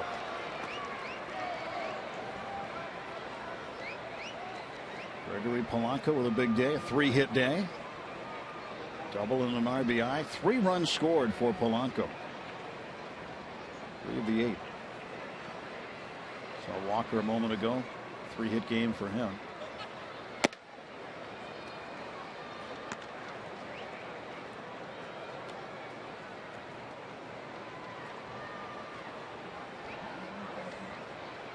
Pedro Alvarez today, a 2-run single in the first. He got the Pirates on the board. And the 2-1 to Jordan Pacheco from Antonio Bastardo. Swing and a miss. You see the fastball from Bastardo, 92, 93 miles per hour, but lots of swings and misses. Sneaky quick. Ready for the 2-2.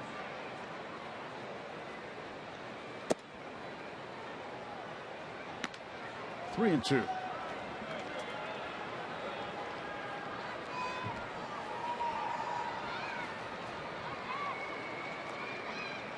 Bastardo facing Pacheco right now with right-handed hitter on deck. And Pacheco down on strikes. Foul tip. Starting pitchers, we started to talk about this in our open to the telecast, and the theme just continued. Those numbers. And the numbers on Liriano updated to reflect his performance today. It's impressive stuff. I mean, ERA is very low. Nice to get Liriano in the win column. AJ, 4 good starts. Get the chalk up a victory. Tuffy Goswish will pinch hit with 2 outs in the bottom of the 9th inning. Pirates poised to win their 5th in a row. They had a strip of games in September of last year where they reeled off 5 straight. And Goswish pops this one up behind the plate. Stewart throws the mask away, and that's the ball game. And the Pirates break out the brooms in Arizona. Their 2nd sweep of the season. First time ever they have swept the Diamondbacks here. Pirates are now 11